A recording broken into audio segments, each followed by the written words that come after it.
Do a body roll to get warmed up. Energy. Hello. Yeah, I'll pass it to you, Dylan. Honor.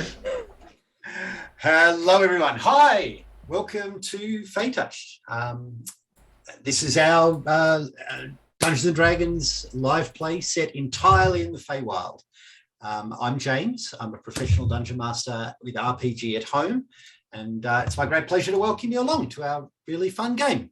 I'm from RPGathome. We run games for kids and adults, and we've just started our school program for the year. This year, our kids are heading to Strixhaven for their games, which is really, really exciting. But we're also, watch this space, we're also doing some really brand new games for adults, including a new game for our Australian guys starting on Tuesday nights. And starting in a couple of weeks' time, we're going to do a new East Coast Sunday game for our US customers. So that's all a bit exciting. We've got people signing up. We haven't decided what we're going to play yet, but we're going to be deciding in the next week or so. So head to rpgathome.com, sign up, and we can play a game like this one. Well, not like this one, because nothing can be like this one. This is a crazy, crazy barrel of monkeys. So welcome, everyone. It's my great pleasure to welcome our wonderful players back for another year. Hi, Jared. Hello. I'll start with you. You're awake today. How are you going? Yeah, we're good. We're good. I'm Jared. I play Quinn, the elf ranger slash fighter. Yeah, and we're excited to be here. I feel like I'm forgetting something. I don't know. We did this last week, but I feel like I forget to push a button. I don't think I have. But Flashing it on right now. Turn my light on, so that's good. Ooh, God. Okay. I don't know. So when I remember what the button is, I'll tell you guys. But until then, excited to be here. As long as it's record, as long as people can see us, Yeah, we're good. Seems like. I can hear you fine. You're looking good. All right, thanks. Baby's sleeping, so that's good.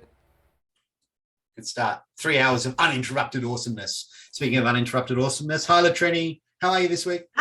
Hello. Like, who is that going to next? I don't know what the transition is. Hi, I'm Trini. I play Tisme, the Hexblood cleric, also monk now too. I don't have any updates. There are no sleeping babies in my house. So yeah, all is quiet on the Eastern Front. Awesome. Hi Taylor. How are you? Hi, I'm very good. I'm Taylor. I play Esmeralda, the Fey blood sorcerer, who is currently living her best life in the Feywild, and everything is good and quiet here in Chicago. And hopefully, the snowstorm that's been prophesized the last week just doesn't happen. I would like it to not happen. It'll happen. We got 3 feet of snow over here. And last but certainly not least, hi Eric. Welcome. Hello. What is snow? Yeah. What is the snow that you talk What of? is snow? Shut up, Eric. What's up? I'm on the West Coast, so yeah, that's why I can That's laugh the joke. until the fires come. I play. So is that ashy substance that falls from the air when? Oh, that's what it is. Okay, Yeah. okay, got it. Yeah, it looks much thicker when I watch Christmas movies, but yeah, okay. For sure. I play Bisbo, a kobold artificer, and I think I could safely say, like amateur, chef, baker. He has multiple passions. So I'm excited for us to spend another 8 hours on the road before we get to the Faire, lots of fruits and new meat sprays. Yeah, it's gonna be exciting. No. Okay. No. There went that plan. Okay, that's a brand new cookbook. Things to blend together and drink. It's gross. Gross. It's gross. No, I digress. It's So welcome like everyone. college. Yeah, that's right. Welcome. It's wonderful here in Australia. Hot as hell as per usual in summer. I've seen snow 3 times in my life. It's really exciting when in the 40 odd years I've been alive. So I've had 3 snow days in my entire life, which is cool. There you go. No, I don't really know what you're doing, but anyway. So, But that was just all the spider webs from the That's millions right. of spiders that live. Oh around god, here. it's just Exactly. spiders coming down. Just Oh, falling God. spider webs. Yeah. Horrifying. Indeed, Oh. absolutely. I'll take the snow over spiders. Thank you. Spiders are your friends. That we have a sliding scale of spiders. So there are good spiders that eat the bad spiders in Australia. So Okay.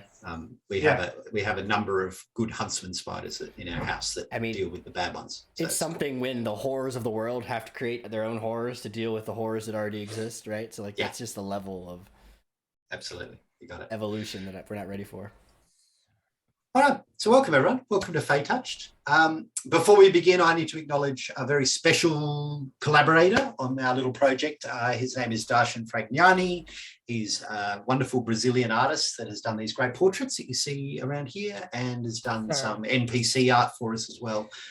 He's just so super cool. He's really great, and been loving working with him to develop up some of the NPC artwork, and hopefully we get to meet a couple of them in the next week or so. So thank you. Check out Darshan's style. He's on all sorts of things, but Darshan Fragnani is his name. We'll link his stuff in when this goes to video on demand at YouTube.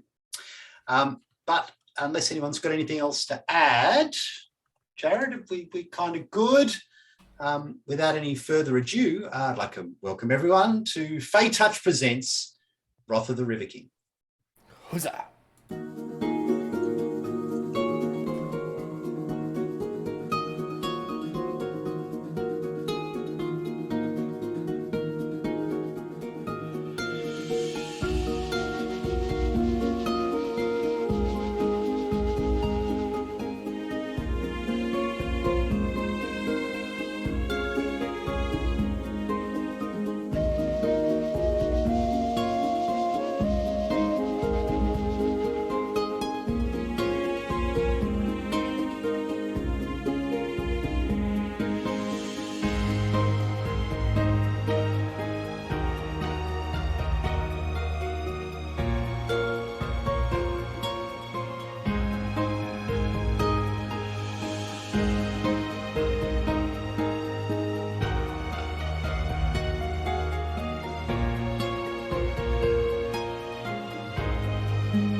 And we are back.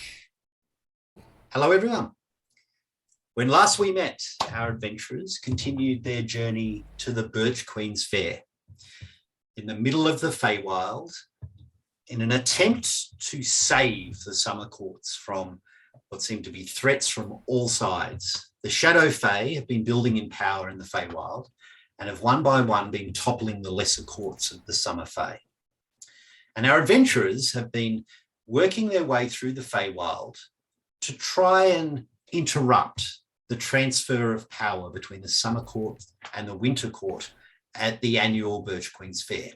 At this fair, the Unseelie, the Winter Fey, take ownership and rule of the Feywild. And it is in this time that the transfer of power is normally done quite peacefully. However, one thing that our group have learned is that the Shadow Fey have other plans.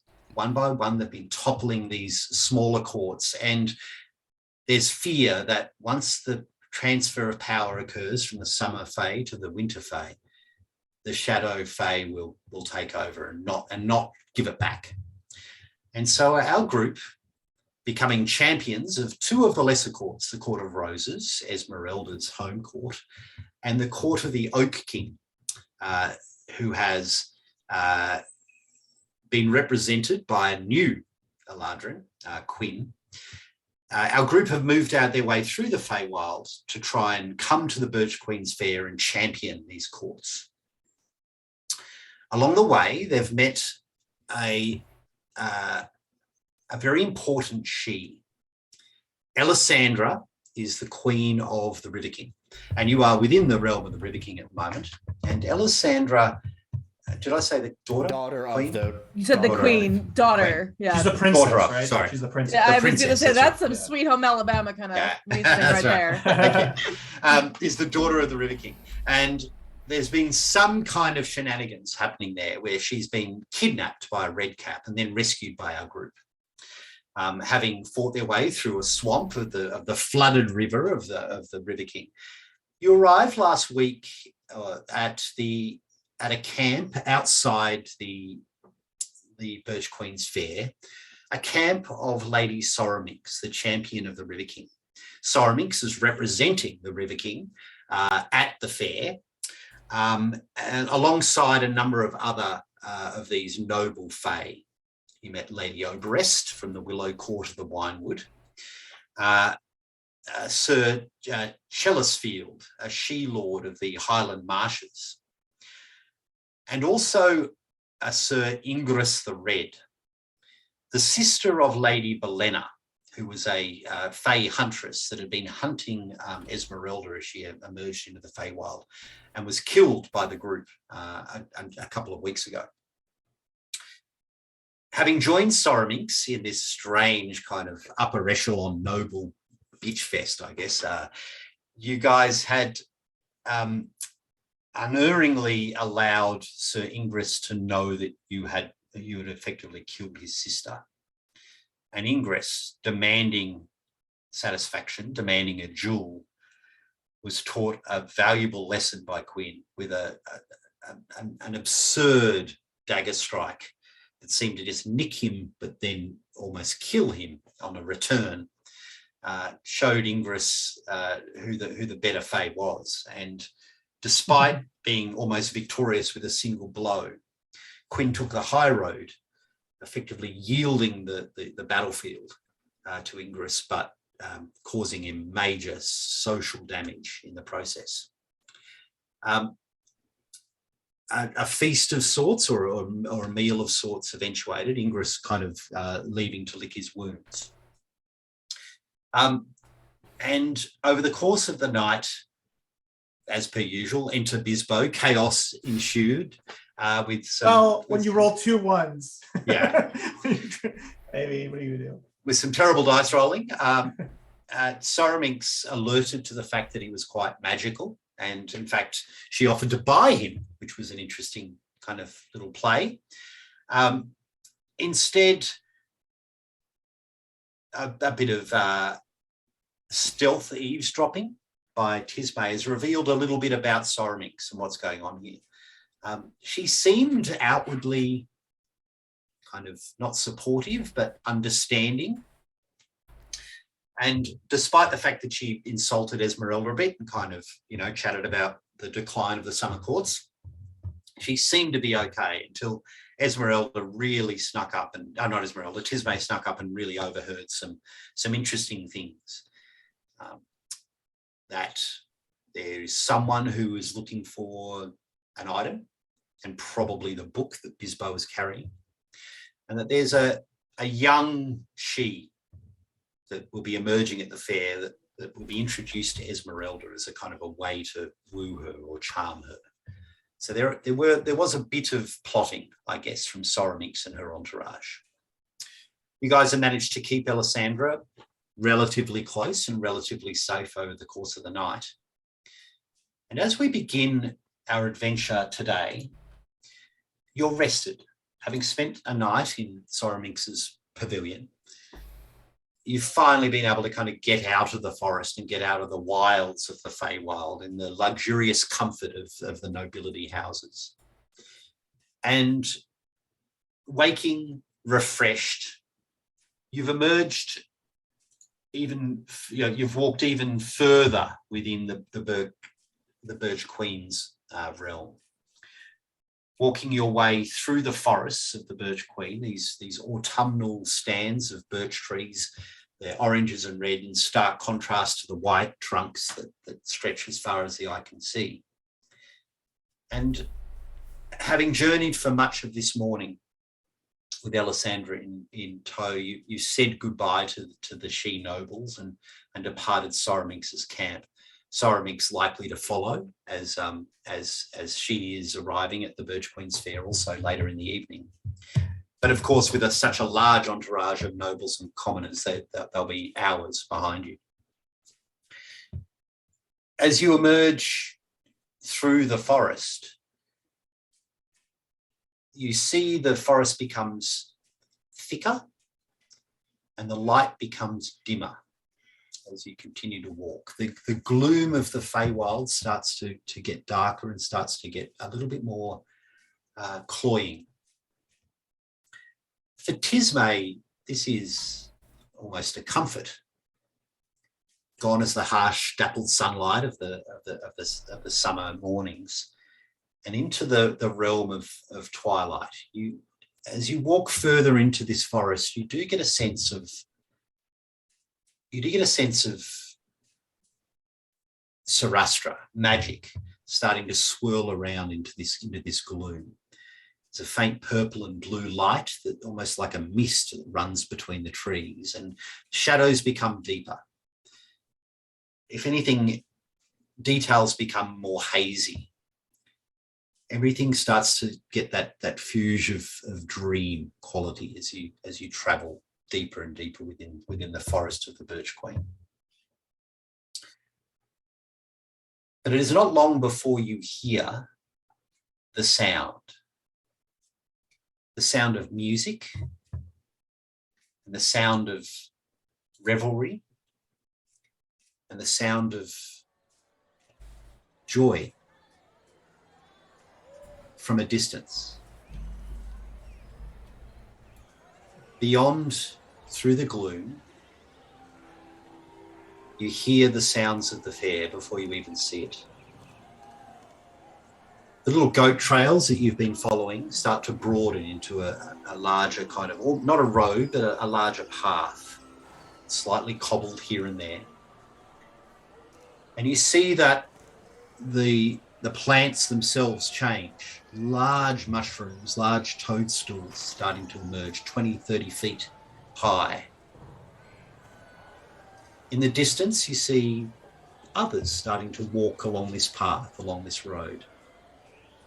Various different fey creatures, brownings, sylphs, other uncommon like creatures, dryads. And as they pass between two large mushrooms, they almost disappear into the mist in front of you.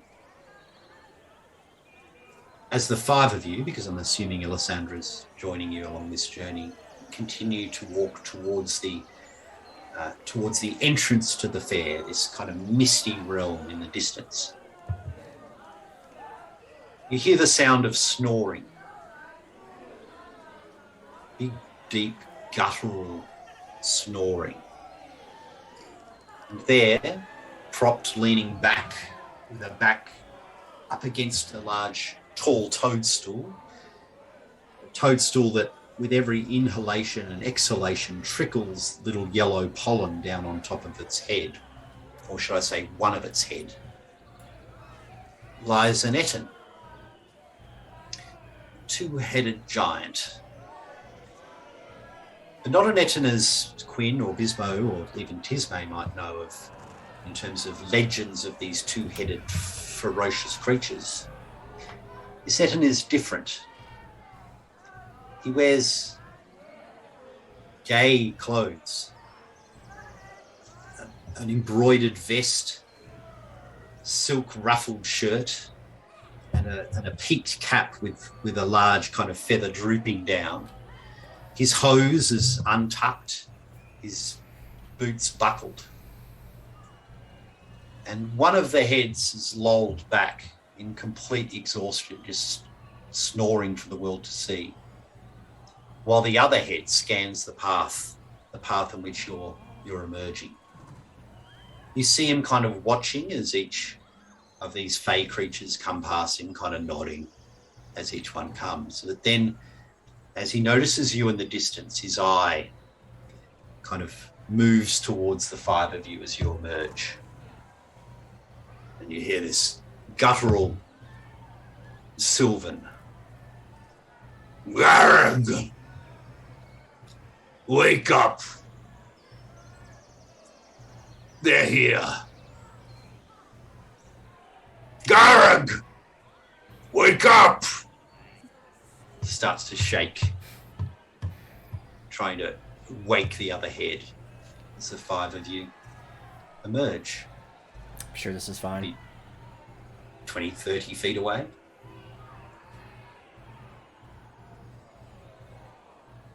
Oh. I'll walk like we own the place, right? That's our stance, right? Attaboy! Quinn strides forward, and the kind of stands, his jewel head still lolling back, half asleep, and he kind of moves towards the path in order to block your way.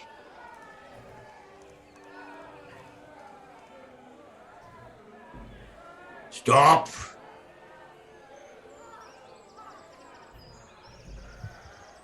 I said stop! Stop walking. Hello. Hello. There's 5 of you. It says only 4. You're 2 she and hag and a little dragon. I see 3 she and a hag and a little dragon. Are you to tell me there is no room for Princess Alessandra and the Birch in the Birch Queen's in the fair? Yeah. Garag, wake up! Yes, not allowed in. Sorry. I'm sorry, you're to tell me Princess Alessandra of the River King's court is not allowed into the fair? On whose authority do you have to deny?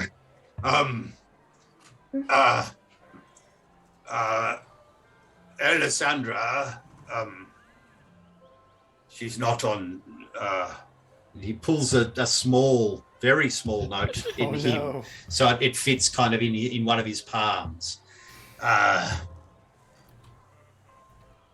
I'm sorry.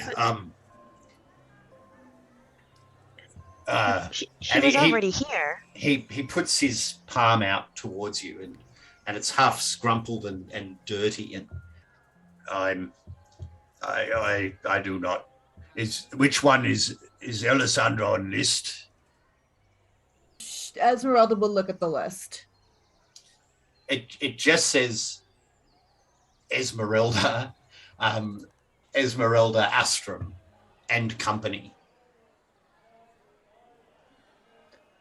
Well, it just says Esmeralda Astrum, and that's me, and company. And, well, Lady Alessandra was already here early on. That's probably why you don't have the note. But she is the daughter of the River King, you would not deny. Is she on list or not on list? She's company. She's part of our company. She's company. Yes. Oh, okay. Esmeralda Astrum and company. Okay. So no one is allowed in.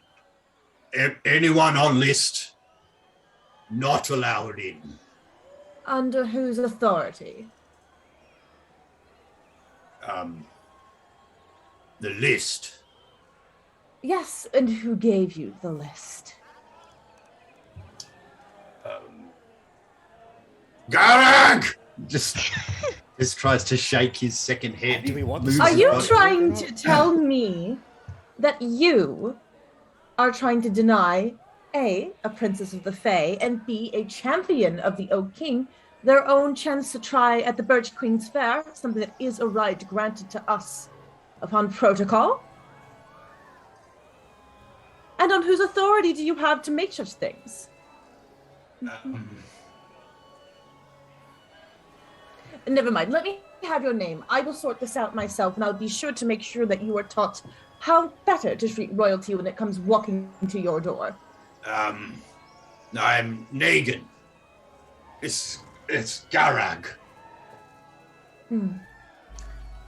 And you were to tell me that it's common for you to be shouting in the streets as you are half asleep.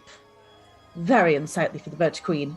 Well, I just told no one on list. I don't. Negan does the reading. I do the punching mostly, but Negan does. Garag does the reading. While this is happening, can I, from behind someone, try to cast a spell? Sure. I would like to see if I can do it without them noticing. Okay, so does it have a verbal component and a semantic gesture and it does. Stuff? Hence why I was trying to hide. Esmeralda will still continue to raise hell. All right. Well, we'll try for stealth if you like. Okay. It's a bit tricky. You're there.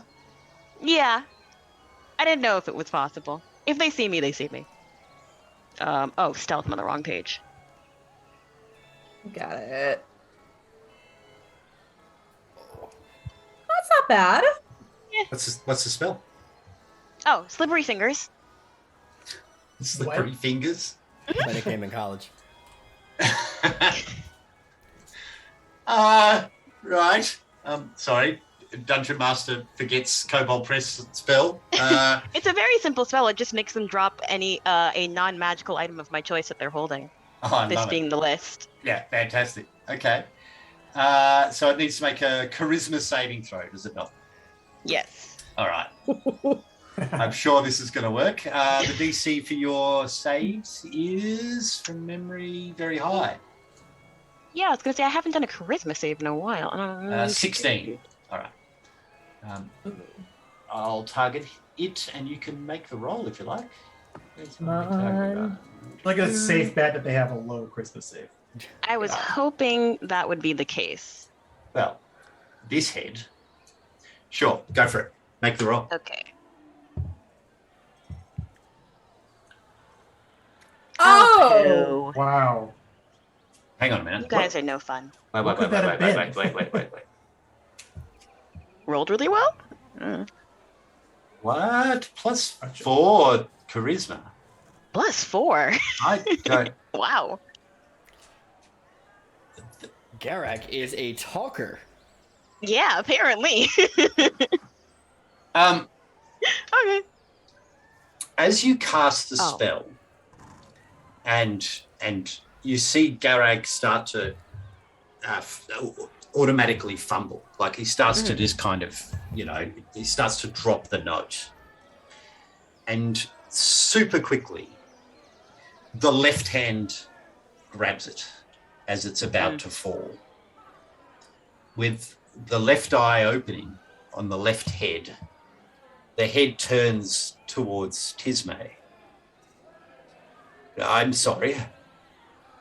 That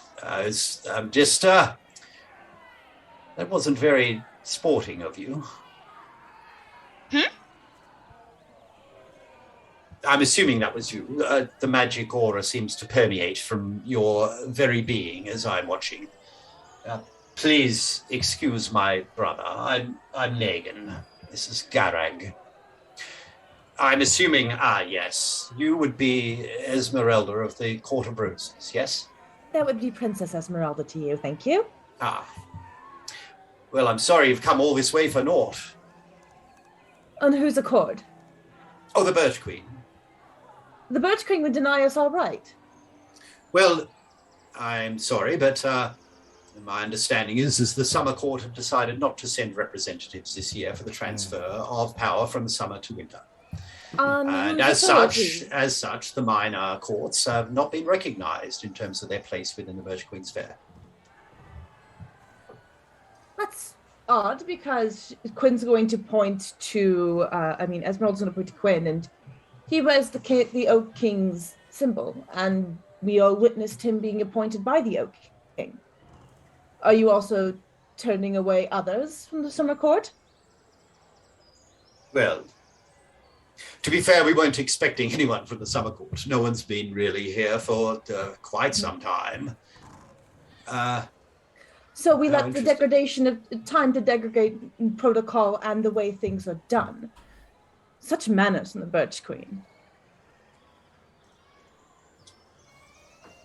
Esmeralda, can I get you to make I'm going to get you to make a charisma roll, but it's going to be based on history. As your kind of throwing protocol, okay?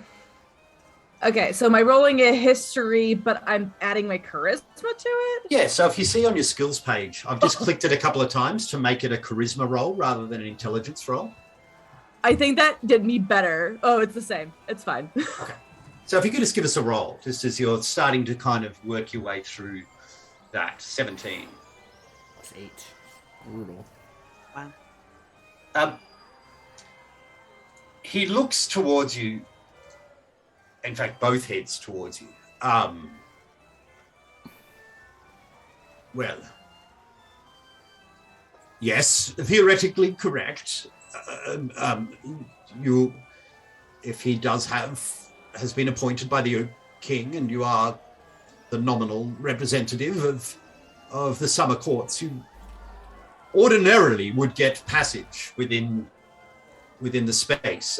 But of course, the Birch Queen, she rules the realm and has decreed that only those of the winter courts will attend this year. I'm very, very sorry.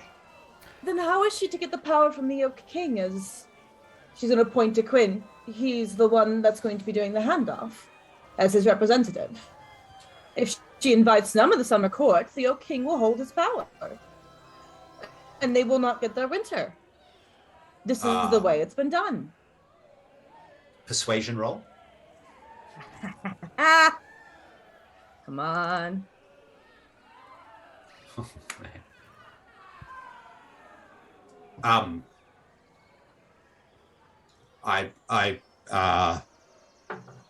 Well, he does not look like a representative of the Oak King. Normally, the Oak King sends might I just say it, an oak. Yeah, fair enough. That is quite fair. How can I be assured that this is most unusual? Esmeralda will turn to Quinn, and you have a signet of the Oak King, don't you? Of course. And I'll extend my hand and show him the ring. It is a ring of the Grove Guardian. Is that from the Oak King signet? That is. Mm-hmm. I see. Well, anyone could have got that ring. That doesn't. Are you suggesting that the Oak King can easily be taken in by any she that walks his path? How insulting of you to suggest something. Well, it's unusual. Normally, the Oak King representatives are more lumber-like. And normally the Birch Queen would be allowing the summer courts to participate in a fair, yet here we are. Well, normally the summer courts would still be in the Arbonnes, but... While they're bickering back and forth, Quinn takes how many steps would he take? 3 steps from the group, and then he'll just kind of bring his hands together and activate the armor of the leaf. Yep. And then that sort of the leaves on his armor kind of shoot off in all directions from him, begin whirling around in the air in this massive 10-foot cloud of these, and you can hear them the razor sharpness of the leaves kind of cut through the air and then whip around, and then you just continue to as his the armor kind of is off, he has no armor on him at all. They just kind of disperse and swing around him, and they just continue to do so in kind of this flash and this show. Can you make a performance or persuasion roll? Make a performance roll, but with advantage, because it's an outward. Let's see how this one goes. Yeah, that's my specialty: performance and persuasion. Advantage. Come on. Oh, There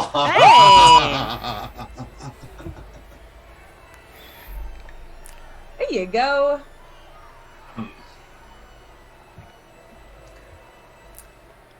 Well,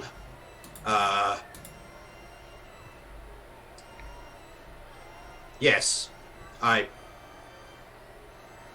yes, I'm sorry, my lord. I apologize. I wasn't aware the Oak King would be sending a representative. There's nothing communicated to me. Please. I'm sorry. Simple mistake. We'll clear it with the Birch Queen. There's no reason for you to worry. Nagan looks at his brother's head. We're not gonna punch him then. I don't think so, Nagan. It's most unusual. Please, continue. Welcome to the Birch Queen's Faire.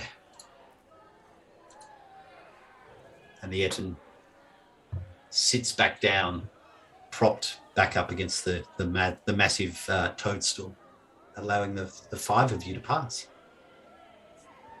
To be clear, I'm wearing my gnome disguise. Oh, and Godwin is in my cloak as well, with just like his eye aperture sticking out. You probably could have looking walked around. right on by and like, yo, hey. Yeah, I go by them and I'm like, oh, no. I'm so excited to be Wait, what's this? Wait, hold on. What's okay? This is his act. Okay. A gnome, hello to you, sir. As I go by. Quinn. so this isn't disguise self. This is just you. No. It's just a cloak with. Make a deception roll, Eric. Okay. I swear. I don't I think we swear have to. unto all. I mean, there's just no need. Yeah. Why? Yeah, that tracks. Because it's Bisbo, yeah. Did you say some very ugly gnome, Nagan? Garag. Garag. Yes, indeed. It's the five of them. It's the five of you walk past. Sure. Godwin hears that, and his eyes, like how there's, that's the most animated part of him. They have that aperture. They kind of go into that angry, Yeah. As now the Godwin's identified him as an enemy. Mortal enemy. Yeah. Godwin making enemies, damn. Oh boy. As we pass through, I still kind of do this parade thing. I don't know. He don't know what he's doing with his hands, but he's just kind of walking through, all casual. And then I'll turn to the group. Once we get a little ways away, I'm like, I don't know how to turn this off. They just. You can't turn it off. To be honest, I wasn't. Don't come close. It's razor. Oh, my allergies. I don't know. I just, he said this is the thing it does, and I do it, and this is where we're at right now. I don't know. Is it gonna hurt us? Why is it so full of pollen? Okay, everyone just calm down. Just think of stability and tree roots and sturdiness and think of it all coming back to you.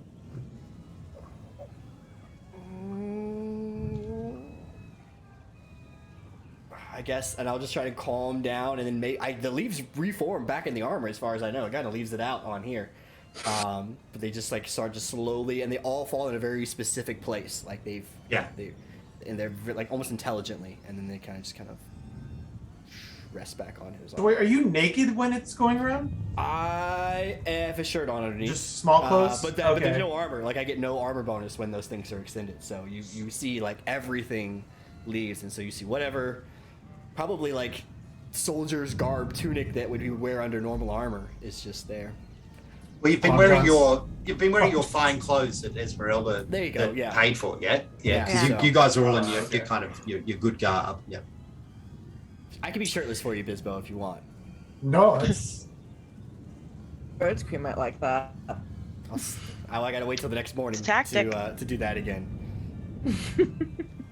Yeah, well, that'd be a two-folded surprise. One, the razor sharp leaves. Two, Quinn buck naked underneath. Maybe I should take it a level in monk. You know.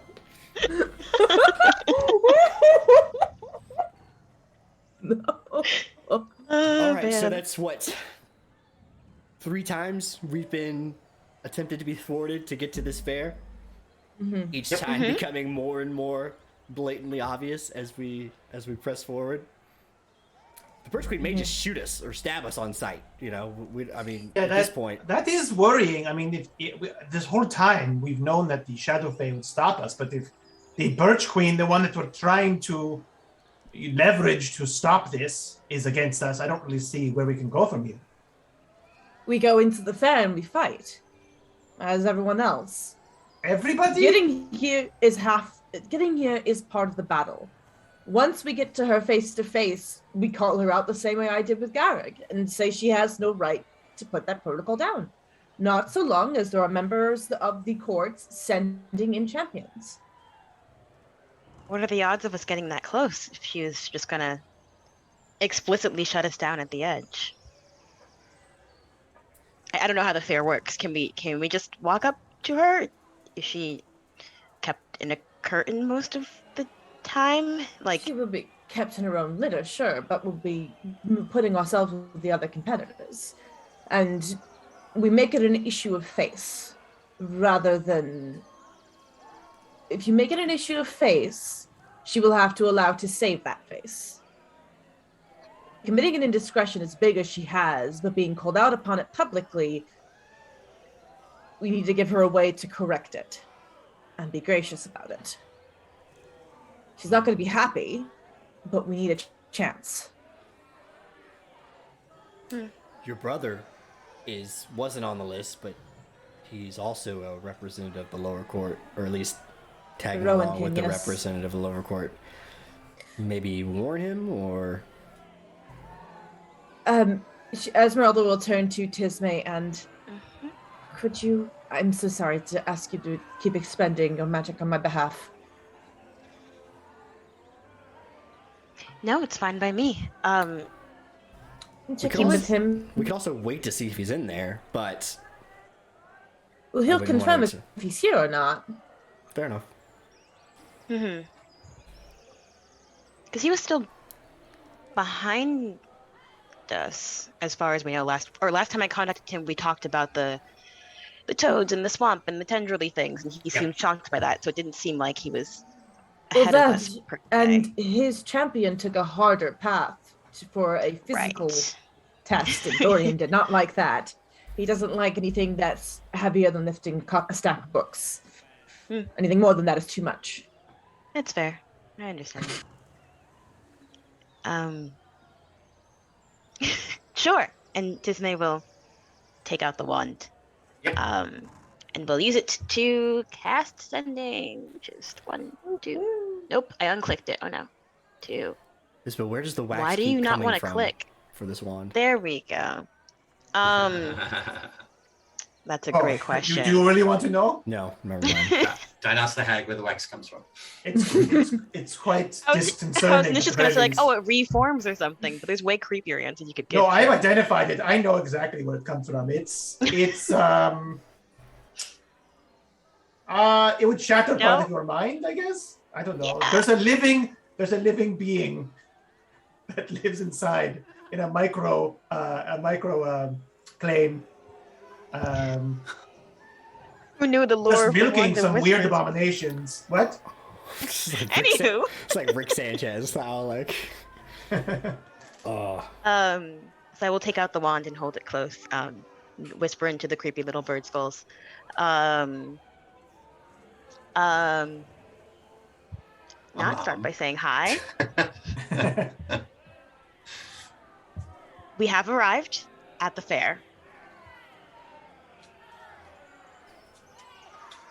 We're blocked at the entrance.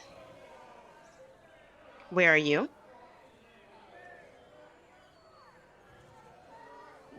14. Yeah, I have 14 also.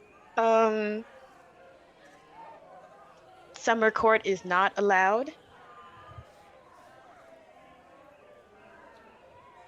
Oh no. See you when you get here. That's it. Right on the money. Yep. I just had to ask him where he was. It was a really simple question. I don't know why I didn't just say that. You hear panicked strains once more. The river almost drowned me. The floods swept everything away. Eyeglass is wounded. We're a day away at least. May not get there.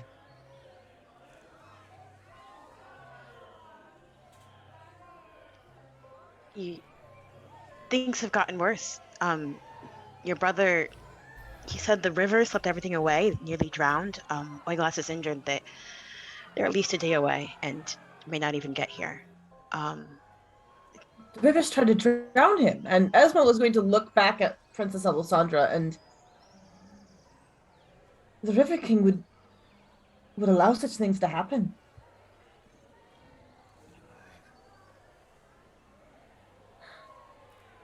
Perhaps. Eyeglass and the Rowan King have never been an ally of the River King.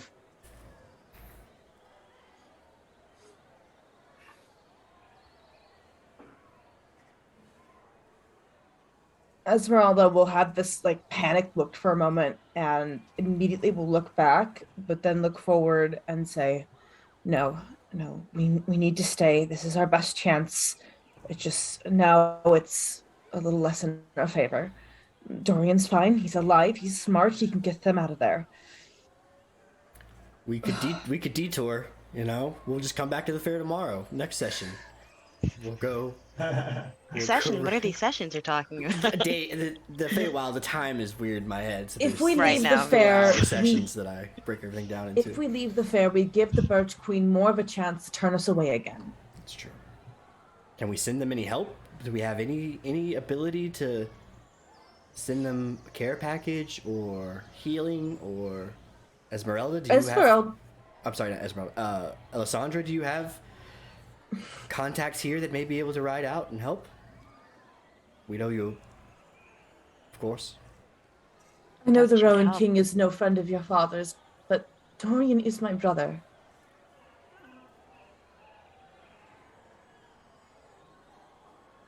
I can talk to him. If he's stopping them from coming, I can ask him to withdraw.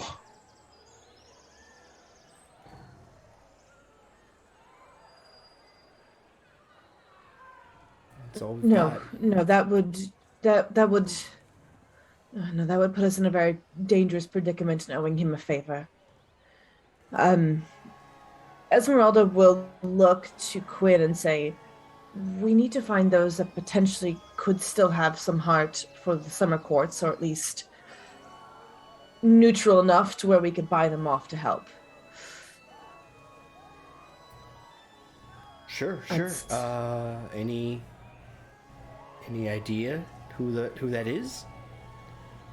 It's not Ingress. Let's look. It's not. No. It's not. Sormix. There's that little goblin friend of ours. The frog rider? Mm-hmm. Ooh, friends. Being generous. Wasn't he charmed? Yeah. I think by now he wouldn't like us anymore. I mean, he liked coin. He likes coin. His whole band. Can't not trust that guy. Why are we even talking about him? Do you have another idea, Bispo? No, but that's a worse idea. You'd just stab them in the back. Either that or we can find a group of sailors that are willing to, we can pay with gold and they can get drunk out of their mind after they're done. I mean, don't you think your brother can get here in time? Well, I'm more worried about him just getting out of there. If the river nearly drowned him, there's no saying that it won't try again. Maybe don't Something sting else. us in river. Something else we should just be aware of now that we're at the fair. The things that I overheard. I know I mentioned that I kept Esmeralda up to date over the course of walking here. I don't know if I would have told everyone else, like mentioned to Bisbo and Quinn. Also, Esmeralda would have told Bisbo to keep an eye on that book and not. book, and yeah. basically, all of us, between the three of us, tells Bisbo needs to see one of us at all times. Mhm. And is not allowed to leave our sight. And that's not because we don't trust you, Bisbo. It's just we don't want to give anyone the chance to snatch you away. But I'm in costume. But if they know there's 4 of us and they can recognize the other 3, they might just put. Process of elimination. I mean, I Yeah. think the worst part is they could sense the book, so it doesn't really matter where it is. Do we know I if was Wade? hoping Dorian would be here. I wanted to ask if there was some magic where we could hide it in another plane, but I could. Well, I mean, I could tomorrow morning, but I don't really have the.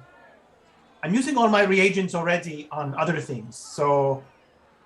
I mean, I could make something tomorrow morning, but what do you need? It's not about need. Just I have only a limited amount of. Part of some things I make are permanent. Some I leverage my own life essence to imbue. Please not. Like meat the spray. dagger. Please not meat spray. Please not meat spray. No, the dagger. Okay. Oh, thank God. Wait, how much of your life essence did you use to make the dagger? And why I did mean, you just stab me? quantify. It's not really like my life. It's more just like, there's only so much you can do without really expensive ingredients. This allows me to leverage using my soul as kind of a focus point to just kind of hold together in kind of a lattice weave of pure magic energies to just kind of hold together other magic. So that's what allows me to kind of redo things really quickly on the fly. But I only have the kind of I'm working on it, but for now I only have like 3 objects at a time that I can kind of work between. So his dagger is one. Right now the shield is one, and then my gun is another one. Tomorrow I want to change the shield. I'm going to give you something as well to help you with the competition. I don't really want to my gun, but I could. I think you need your gun. I think we've proven that over the course of this entire. You need your Well, gun. I would still use the gun. It's just it wouldn't have the extra oomph that it does now. If you know what I mean. I mean, you still have El Fuego. I mean, that's another thing altogether. But I don't understand your to magic. break down It's fine. the entire artificer class real quick in terms. yeah, let me just break down all the mechanics. I think it's From behind you, as you're chatting, you hear the guttural sounds of the Etten once more. I don't know. They're just standing there talking. They're not walking in at all. They just walk past and just stopped outside. Okay, let's walk in. They seem to want to go in, and now they're really not wanting to go in. I don't. Esmeralda will just give him the most annoyed look, and then we'll just turn to the others and come on, let's go. Out of the back of as we're walking with Bisbo, like a little metal Finger. arm kind of comes out, and then it just does like this thing at the end. It's probably Oh a my moot goodness. point anyway, because even if we hide the book in something, unless you can literally transport it off this plane, they know we have it. Yes. So it's not a matter of. But if I had a bag of holding, I could make a bag of holding and put it in that, and then give it to one of you. That would allow it to hide it. It's true. But they would know there's a bag of holding, so it's depending on how smart they are. But So can we copy the book? I mean, that would take a long time, but the book itself is inherently magical. It's beyond just. There's literally conjuration magic. It literally shoots woven shadow woven monsters. into it. Okay. Yeah, I think for now, focus, so, yeah. I think for now we keep to our original plan, but Bisbal, you just need to stay with one of us, if not all of us, at all times. Yeah, I know. I wasn't going to go. I'm not going to go off my own here. Are you kidding me? That's not on my own. I was going to get charmed and bought by some Fey, other, lordess. So, Lordess, it's fine. let's check out this fair, man. I really. If we have to, I there really, must really be. want to go in. No, there has to be stores. I need things to buy. I need things. Well, let's keep moving in, and if something catches your eye, just let us know. Should we do anything? Is there anything Alessandra wants to do? This is where she was taken from. Should we be? Yes, actually, Alessandra, where were you staying before you were taken? In the Northern Nobles Rise. Right. The River King's Marquee. I'm not Is sure. there I felt I was safe there, but obviously not. Where would you rather stay? I really do think I should probably talk to my father. Maybe it is best if I return. Nuremberg is my home, and you seem to think I'm still under threat. Well, someone did take you from here, somewhere where you thought you were safe, and we don't know who. It was definitely Lady Perhaps. Stormix. Like, without a doubt, she's involved. My this. hope, maybe if we go there, we can maybe find pieces of evidence to present your father. If Lady Stormix is not who she says she is and does you both harm, while I know that our courts may not see eye to eye all the time, I definitely do not want somebody who is using something as insidious as the Shadow Court to influence your father on pure lies.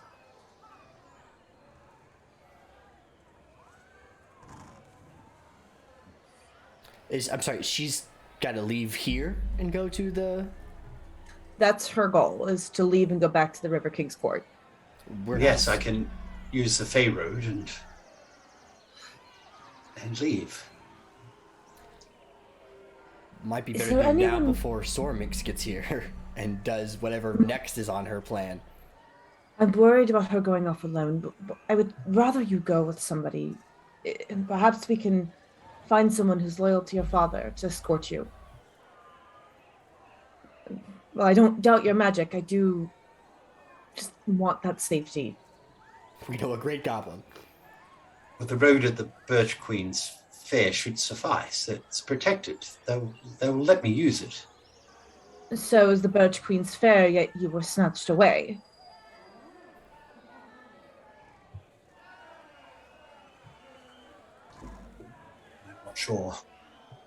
I'm not sure what to do. Let's find someone. We'll continue in. Let's find someone loyal to your father and get them to escort you. Is that amenable, at least? Yes. Okay. If you will. Mm-hmm. And with that, you take Alessandra's hand and emerge into the mist. The gloom, if at all possible, deepens even more. It's almost as if the sounds from without are muted as you walk in. You expect it to get louder, but it actually gets softer. And as you walk through the last of the Birch Queen's, the stand of birch forest, you emerge into an enormous clearing, hundreds of yards across. This huge space is ringed by enormous iridescent glowing mushrooms, 30 or 40 feet high. Oh. This huge circle of mushrooms that seem to surround this glade, this immense glade. The forest itself forms an almost perfect ring. But within the glade, you see multiple levels. You see a large hill in the distance, on top of which is a massive pavilion, a huge marquee tent with oranges and reds, showing the insignia of the Birch Queen. Surrounding that marquee are more noble rises, and you can get a sense that the style is very similar to Soromix's marquee, the nobles and lords landing, all overlooking the rest of the Birch Queen's Faire. Small creeks and rivulets run from this larger plateau overlooking the Faire. And you see in the foreground an immense, large, long pavilion. And you can hear the sounds of feasting from within. The Hall of Revels, a huge space where commoners seem to be enjoying themselves. You can hear the sounds of partying. Surrounding the Hall of Revels are a number of smaller huts, tents, and sideshows. The trade lanes and the food stalls with effervescent smells, sweets and savouries. You can smell the fat and salt from here. And you can hear the sounds of tinkering, hammer blows from forges, various different activities and merchants that are plying their wares to the left of the Hall of Revels. To the right, just below the plateau, is large stands, jousting lanes, where those who might joust on horseback. The Herald's Field, where battles might take place, and an archery range with straw targets, where even now in the gloom you see that there are Fey taking shots and practicing, limbering up. But above it all, above the marquees of the Birch Queen, above the pavilions of the lords, above the feasting hall, above the merchants and the laneways and the back alleys of the Faire, and beyond the jousting arenas and the targets, stands the throne.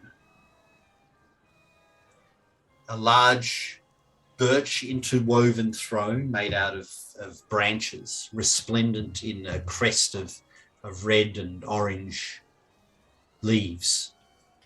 It glows in a scintillating, dappled sunlight that every time you look at it, it's almost blinding. But of course, as you turn away, it filters this space in a soft orange and red glow. The Birch Queen's throne on the hilltop overlooks everyone. And for Quinn, this is extraordinary. Your planar sight shifts almost reflexively, and you see the road, you see the ley line that cuts its way through the Faire, and this font of Fey power that radiates from the throne of the Birch Queen on top of this hill. You've seen some portals, you've seen the ley lines before, you've seen the ley lines in the Cerulean Forest. And of course your senses are heightened, but nothing is like this. This Fey portal is immensely powerful. And you find yourself having to look away. It is blinding. It's almost you're forcing your perception to be more muted, because it's overwhelming at the moment by this light. Alessandra seems completely unfazed by it all. She must have seen it many times before. But for you, Quinn, it's a sight to behold. Immense Fey power within the stand of the Birch Queen. As you've moved your way into this clearing, you see now that there are others coming out of the forest, this procession of people that are joining themselves for the Faire. And there must be hundreds of people here. Hundreds of Fey. You see sprites flitting their way across the sky. You see the crumpled and misshapen form of hags, Fomorians, different darkened fey creatures. And for Esmeralda, this is a one-sided affair. What you're not seeing are the she-novels of the summer courts. You're not seeing the green and yellows of the spring sylphs and dryads. You're not seeing the merriment of satyrs. It's a fair, but it is a fair of winter. It is a fair of shadow. It's a fair that feels unwelcoming.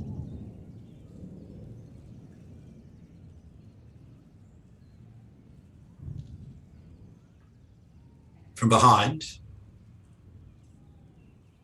a hobgoblin wearing his finest, a tie that's kind of a little bit too thin and a little bit too leathery, just kind of pushes past as you stand taking in this. Oh, I'm sorry. Excuse me. Wanders his way towards the Hall of Revels. Esmeralda will just kind of pause, and she's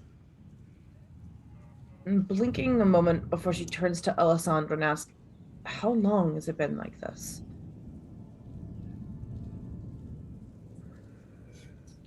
Well, since I returned.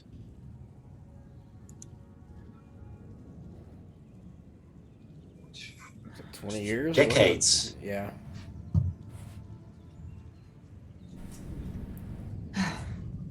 Well, let's find you that escort home. She'll turn to the others, and I think the Hall of Revelry might be the first place to look, and then we can see if any of the marquees that have been set up for the River King have arrived. Alessandra points to the hilltop by the large golden and orange marquee. It says that they've been pitched. This is where I was, the Hill of the Lords. Let's escort you back there and see if we can find someone to bring you back. I'll get you to make a quick history roll for me, please.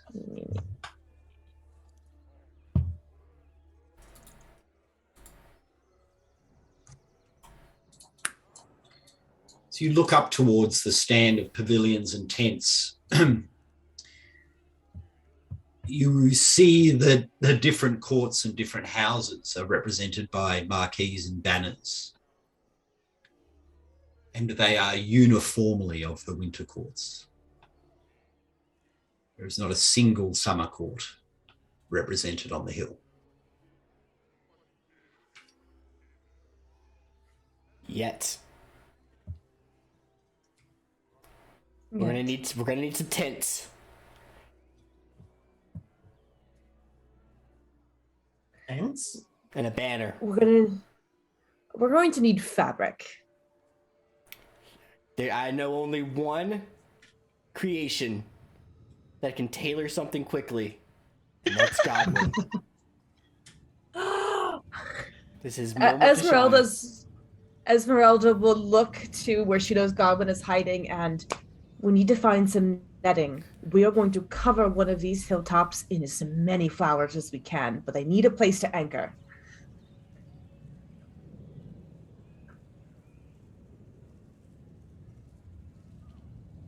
So I guess we go shopping for fabric? Let's get some tents first. We can see if we can get something that'll be strong enough for flowers to take root and wrap around. And from there, we'll have Godwin work on a banner. I mean, to be fair, he's not going to be able to. When you say work, what do you want the banner to look like? An oak tree that's an oak tree growing around a rose bush. Something simple.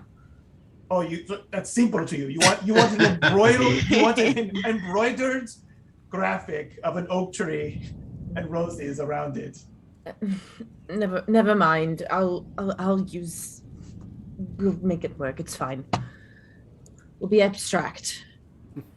I mean, we could do something simple, but you know, It's like a heart. that's asking for a lot. Just do like a heart. Do like a silhouette of a tree and a silhouette of a rose, kind of like a, you know, just like black on the white, just kind of a simpler shape. I mean, we need this. You want to spend all day now making this, or Get some paint. Never yeah, mind. some paint would be easy. Yeah, some paint would be infinitely easier than sewing designs into fabric. Only your players look among a hill of just potential enemies and think to themselves, we should go shopping for fabric and make our own That's thing. right. Well, we could go shopping for fabric. I definitely want to go shopping for materials. I'm just saying, as far as sewing We're just on- gonna make a statement here. That statement is, Oh, we're here, okay. motherfuckers. All right, Yes. So let's get some paint. But- Priorities first. priorities first. We need to get Alessandra's. Get Alessandra's. Alessandra, something. So we got to go up there because that's where Yeah. her people are, and we got to find. Do you have like a personal guard or like a? Well, maybe we don't trust that fucker. Do you have like a second in command personal guard? I don't trust the person who was responsible for protecting you because he failed or she. Well, I was here with a number of representatives from the River King. There's plenty of people up there. Did your I'm- father send his herald? Lady Bedena was representing him in here. Soramix is the champion, but Bedena Right. was coming. But wasn't here when you were here. Yes, she was here. I'm assuming she would have let my father know. Don't trust that. Did your father send any armaments, any old soldiers, or any swords that were loyal that have been loyal to him for as long as you can remember? Well, some of the guards. Yeah, that's 3 or 4. Those That's are the all we ones. need. Those are the ones we Mhm. rally. Yep. Yep. That's So let's go up to And- the tent. Yes, we want those that are loyal to your father before Sora makes into the picture, and those guards will be as loyal as they come. Just in case. Or is the plan for me to stay? No, the plan is for you to go, but we want to make sure we're not sending you off with somebody who's loyal to Sora Minx, and we'll send you off with another red cap. I mean, unless you want to be around. I mean, it's it's kind of fun having you in the group. Mm-hmm. It is. It's so nice to have another princess.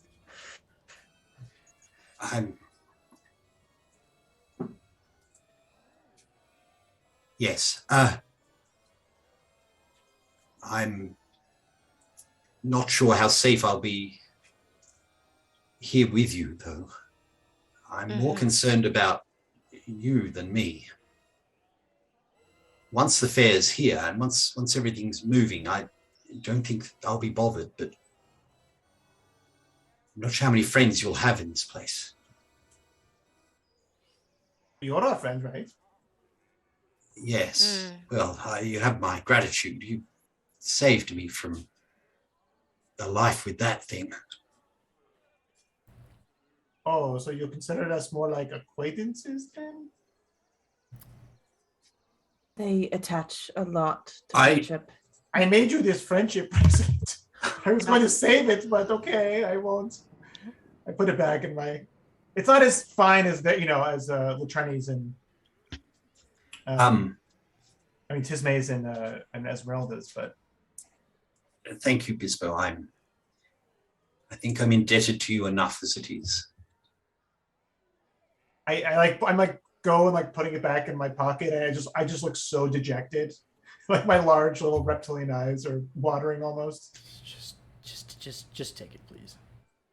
Just take it. It's gifts do not come with expectations from kobolds. When a gift is given, it's just that, a gift. Gift is a gift. No I price. already owe you. I would not owe you more. In fact, you might owe us less, depending on how this gift shakes out. So be mindful of that. All right, let's just go up there. Is it Is it magical? As you watch her eyes flare, she starts to detect magic around. Any magic on this area? No. I don't know. I mean, mechanically, I can't make anything magical like this. What is its purpose? Why? It's fine. Forget about it. Let's just go. I hurry off to the hill. As they start to go ahead. I was just say, trot after him, just kind of look back, and a gift is just a gift sometimes. Esmeralda, as they're looking back, will just, to him, these gifts are marks of his friendship. They're visual reminders of him and his loyalty. And not loyalty as one bears to a lord, but one that bears to a friend. And Bispo must have really taken to you to go through the effort of making a bracelet. It's not, of course, you do not have to accept it, but he expects nothing in return for these gifts. These are just something he does to show he cares. Bispo, you pledge that there is no link at all to this gift, and that you request nothing more of me whatsoever by me accepting that this gift from you. Yes? Or is that no? I don't. There's no strings attached to this gift. I mean, there's string. I use string in the bracelet. No, but you're not going to say, No. "Oh, I gave you this. Now you owe me a favor." What? Later on. No. What? Wait. That's not. It's fine if you don't want it. Then I will accept. If it means that much to you, of course. So you want it then?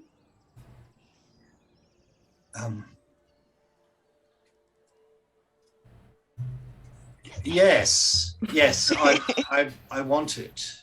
Okay. I run up to her. I put it out. I'm just like, don't even wait. I just start I just put it around her wrist. So I imagine it's a. I probably gathered river rocks. Yep. And made just kind of a linked I just kind of honed them into rectangular shapes with some string around and then put like macrame. Yeah, and I carved in just kind of it looks like itself. But I made it so instead of just normal straight, it has kind of it attaches to the side in an interesting way, so it kind of can shift around. So it's blue with notches in it. So when she moves, it kind of almost looks like a river that's moving. Yep, if that makes sense. Sure.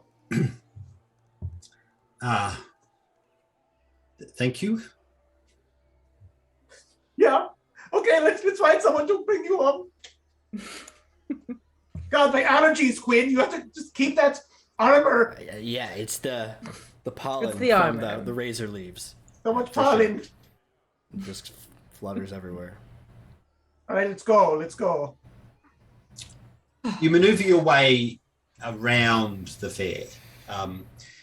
You kind of haven't emerged yet within all the pavilions. So you're able to kind of skirt around the outside if you want to, but eventually you need to kind of enter into the laneways and alleyways of marquees and tents that are kind of crowded around the lower reaches of this hill. Above it all, you can still see the throne, and then of course, as you maneuver your way through this space, you see that there is these larger pavilions up ahead. For Alessandra, for Esmeralda, for Quinn, there is still a deference here. You don't look outwardly like kind of Summer and Summer court she, and so, but you're obviously royal, and the bearing you have mean that a lot of the commoners still defer. But for Esmeralda, less than what you would remember. So you're not seeing uniform worship as you might in kind of the summer courts. You do get that sense that everything's a little bit looser here, less strict, sticking to protocol. For Tismé, no one's batting an eyelid. Another hag within this space. In fact, you see other hexblood kind of wandering around, misshapen, kind of, garbed in rags. Great. We'll watch your pockets for tea now from everyone, I suppose. But for Bisbo, let's see how your gnome costume holds up. Can I get you to make that deception check for me, please? Okay. This is the 20. This is the 20 we need. Here we go. Nope. Yeah. Where's this before? My tears that I was holding back have then like come down and just kind of lubricated the one buckle that's holding this. So now it's just like coming off. My tail's out and my head is more out. With a whir and a click with some of the apparatus around your head, with Godwin, you see that there is a quiet hush that follows a lot of this crowd as you're walking through it, as people look at this thing, this mechanical contraption, very unlike anything that the Fae would produce themselves.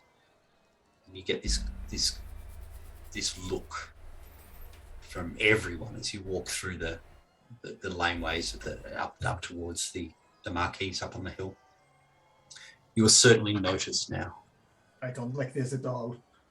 They're all looking at me. This way. Do something weird. As you maneuver your way up the rise across a creek, sorry, go to his mate. Do you want to do anything? Sorry, I've got a little bit of delay there. Go for it. No, it's fine. She'll just I don't know, she'll pull out not just a hair, she'll pull out like a few hairs, like a little patch of scalp or something like that, and pull it out of her head and be like, "Is that weird?" I don't know. We look and there's another hex. Yeah, that's right. No, there you Damn go. it. Just keep walking. And as you maneuver up towards the hill, up towards these marquees, a breeze starts to swirl around the plateau. And you see above the marquees are bathed in this purple and reddish gloom. And across the way you hear the sound of a singular flute. It seems to be mirroring out from that space. As you rise up, you see that the marquees are glorious, and you see that there are she and different elves forming guards around the phalanx. You hear the sounds of excited partying from within the Birch Queen's tent. Standing on a rocky outcrop from the plateau, you see it, the creature. You see his long insect-like tentacles rising above. You see his large staff. You see his insect-like legs. Bitch. As the Selang looks down towards you, you see it's playing a flute of sorts, this haunting melody that kind of moves out, and you just get a sense that the herald is here. Of course, the last time you saw this creature was at Tismay's confirmation. He tried to abduct her for the use by the Hag of Water. This Selang is very much a member of the Shadow Fae, very much a member of the Court of Shadows.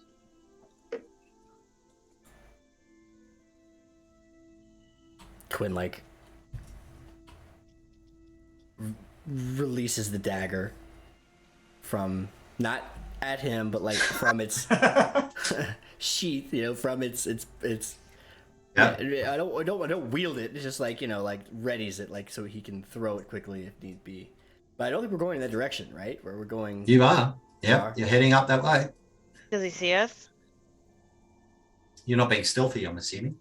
No. Kind of looks down as he continues to play his flute.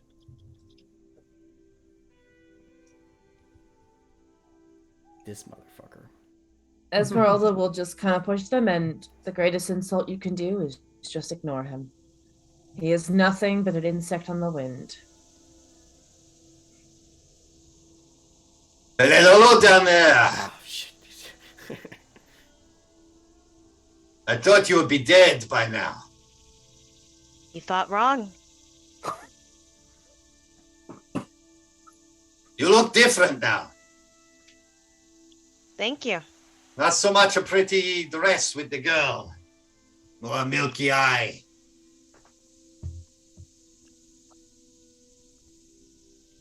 I got a new job. I think you killed my boss. Probably. Yeah. I was playing a flute in the lair and you guys just... I don't know. Must have just walked straight past and just killed the boss. Was that you? We never kill and tell. Took me for ages to get out of that place. Oh, was that? I thought that was just the shrieking of the wind. I didn't realize that was a flute. There's a Ooh. creaky. It's a creaky.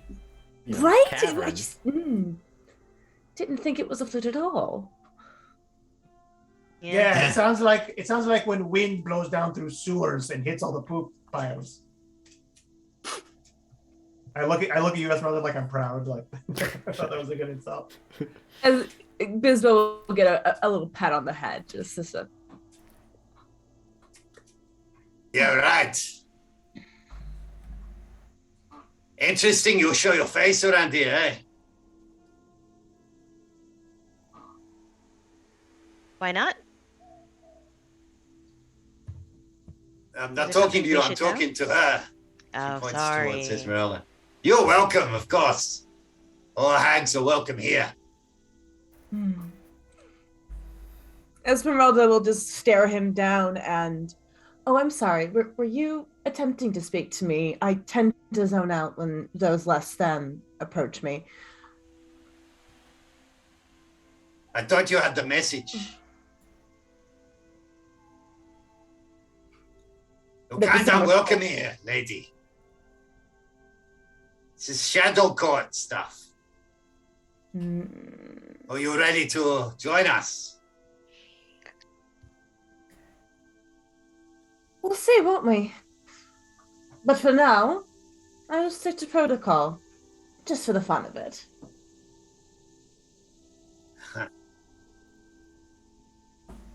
I don't think protocol's the same as what you think it was. Things have changed, things are different. Yet, you're still in the same lowly role. Funny how that works. Lowly roll. Lowly roll. Look at me now. I still see an insect. I'm Herald. Herald of the Shadow Court. Emissary of Sarastra. You, the emissary of my great-great-grandmother.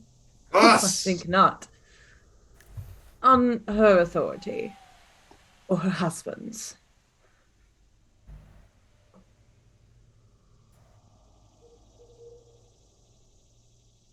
Technically, it's the Moonlight King. Okay, fair enough. Mm-hmm. But we all work That's for what I her. thought. She's the queen. We all work for her. But technically, yeah, okay, I work for him.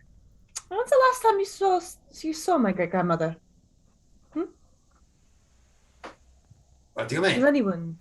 When is the last time she's made an appearance? I know I've been gone for some time, but before I left, Sarastra would make appearances. And Last time I met her, Tuesday. You have Tuesdays in the Feywild. We do now. It's a Tuesday. Tuesdays are Esmeralda, Friday. That's why. Esmeralda's going to just look over to Quint and I think our good friend here is full of shit. What do you think? It's not worth our time right now. He's part of a different problem. He's the next on the priority list. And I look over at Just him. walk by him. Maybe Just walk by. Well, Esmeralda will continue to gather her skirts and then we'll turn Tisme and, well, we'll let Sarastra know that we spoke with her herald the next time you get chance to speak with her. I don't think you understand. Hmm. You're not welcome here. Alessandra can come. You're not welcome here. Like the tent or the fair? Up here. This is for people of noble houses, of the courts. Commoners sleep downstairs. And the Birch Queen has made it fit that none of the summer court is to attend. Bad manners. I'll deal with The it Court myself. of Roses doesn't exist anymore. I still It stand. is gone does. on the wind. I still stand. It does. Oh, yes? Where's your Marquis? Where's your Queen? Where's your lords? You are a court of grass. So go back down and sleep in the grass. Esmeralda will summon her mantle of roses and then flare it out along with the roses, and you see grass, insect, stand down. I will speak with your queen alone. The Queen does not recognize the Court of Roses. Go home. No.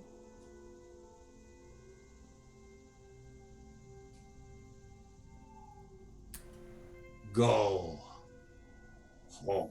Esmeralda's going to walk by him. You Come on, watch as he sternly looks at you. You can see behind him part of the ground starts to bubble. You see that there's swirling black pools of shadow. The last time you met the Sealang, he was surrounded by others, black Icarus sticky-like creatures that that were attempting to try and Send them my way. and, I've got my mantle up. Send them my way. I will burn them. and Is this Go a on. good place? as you say, I will burn them. You watch his eyes move outward towards you, flash with blackness. As the blackened ichor of the boggles form to the surface, and with a roar he says, "Go home."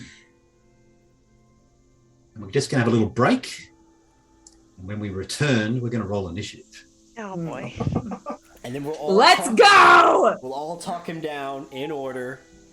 We'll, Mhm. all take the chat Nope. action. We're burning now. The We are diffuse- burning now. The diffuse No. situation In the action. middle of the Birch Queen's festival? It's Keeping a just low gonna be- profile. It's just gonna be this until we get to wherever we're going. So He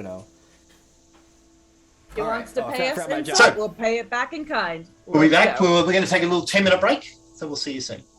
Be back soon.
get my. Did I do my? I need to do my thing. 'Cause I've already got the mantle of roses up because that was done before this.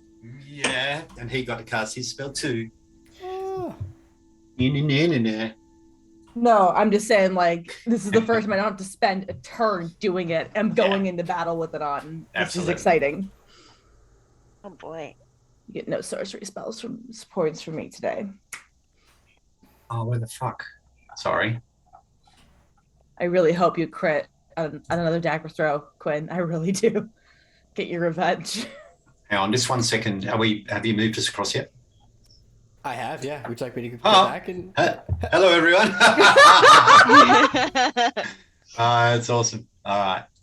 Sorry, it won't be a second. Perhaps someone else can introduce while I do this. Welcome, everybody.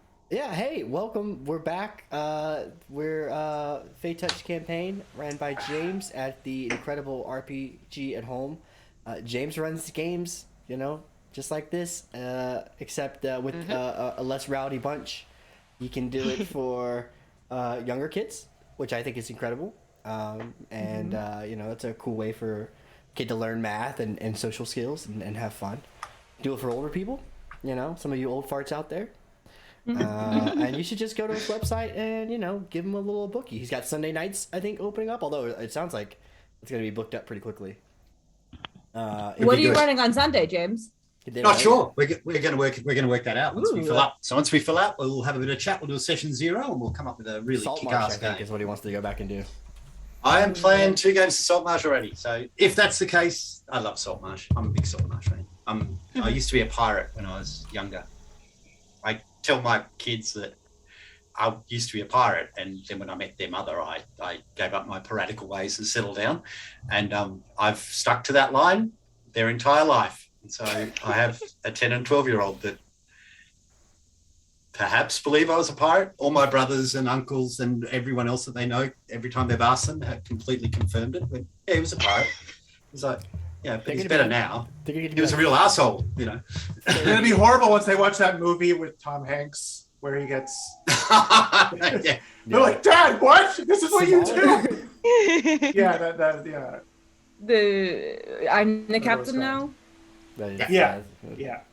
I used to sail, so there is sailing things in my house. So it's kind of like it's. Me too, man. I got sailing stuff, friends. Yeah. Anyway, I digress. Sorry about that. I had a little fantasy grounds kind of problem. Well, not a problem. I, just didn't do something. But welcome back. Hello, everyone. When last we met, we're in a fight. We've caught up with someone we haven't seen since. Holy shit! Is that Alessandra's token? Is that? Damn, she is. Sorry, Esmeralda, but she is fucking. Look at that shit. She is regal. I recognize that is true. That is true, princess. Oh my God, the regality. Oh gosh, the insult. Forgotten Realms token there, I believe, right? Quinn is not gonna get. Quinn is gonna get all my heals, Bisbo. You get nothing. I'm just kidding. And so when we rejoin our game, a war of words has erupted between Esmeralda and a Sea Lang, who used to be the Herald for Muerta, a hag that was killed by the group, is now apparently working for the Shadow Corps. And Esmeralda's had enough of his shit. He's had enough of her shit. We're going to roll initiative, and we're going to fight. So, everyone, let's roll initiative. Where is he, by the way? Oh, yes, that will help. Godwin, go behind me. I can't go. There we go. At the top of the rise.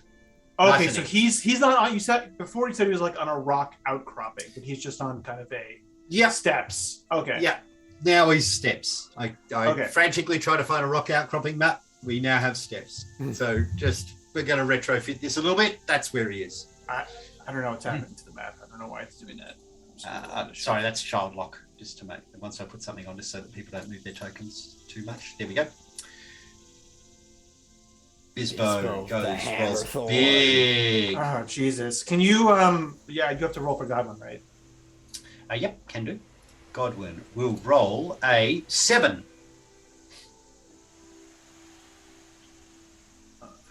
Alessandra rolls a 7. Wow. Has everyone rolled? Quinn, So- 14, Esmeralda, 17, Tisme, 15, Bisbo, the Hammer, Thorn, 21. I'm going to press play on Sirenscape. I would say, please tell me Bisbo. some smooth jazz in this entire fight. Bisbo, you go first. Yes. What would you like to do? I don't know what to do. I don't know what's happening. Well, while you try and figure out what's happening, you see that the ground below bubbles. Oh, And out of the ground erupts 5 of these little black, icky boggles. If that helps your It decision. does help, yes. I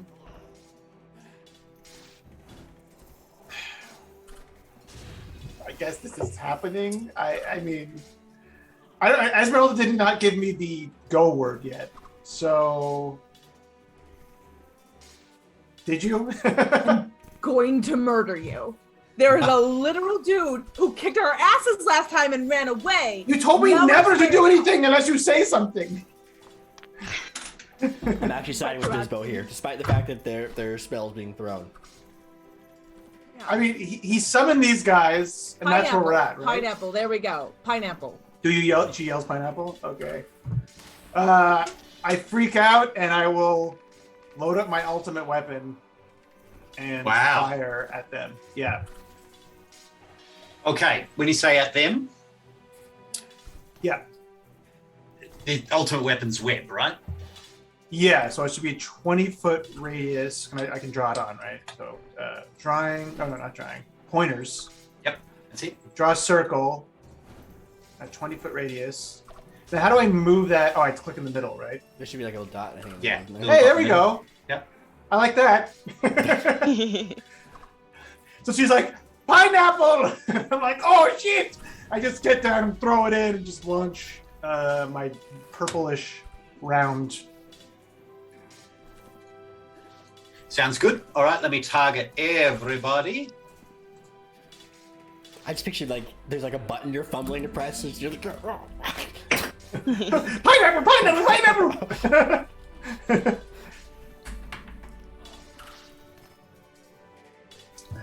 Do you have anything to help with that? Okay, then roll it. Nope. So roll it. Okay.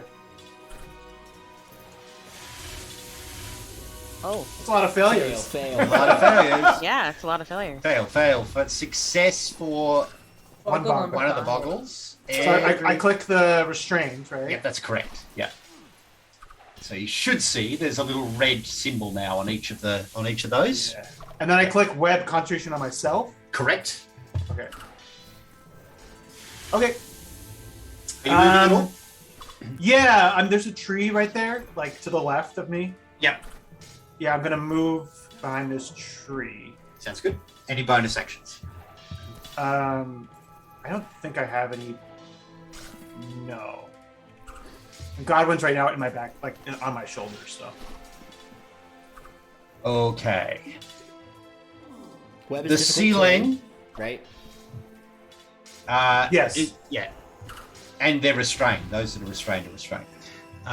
The ceiling looks up angrily at you, but chooses not to move out of the web. You see that despite the fact it has a flute, he drops his throat back and you hear the sound of alien screeching. You see that its throat starts to shimmer, and you get a sense of psychic waves coming out from him. This fuge, this strange dizziness that pervades everyone that he chooses within 60 feet, which will be everyone. So can I get everyone to make a wisdom saving throw, please?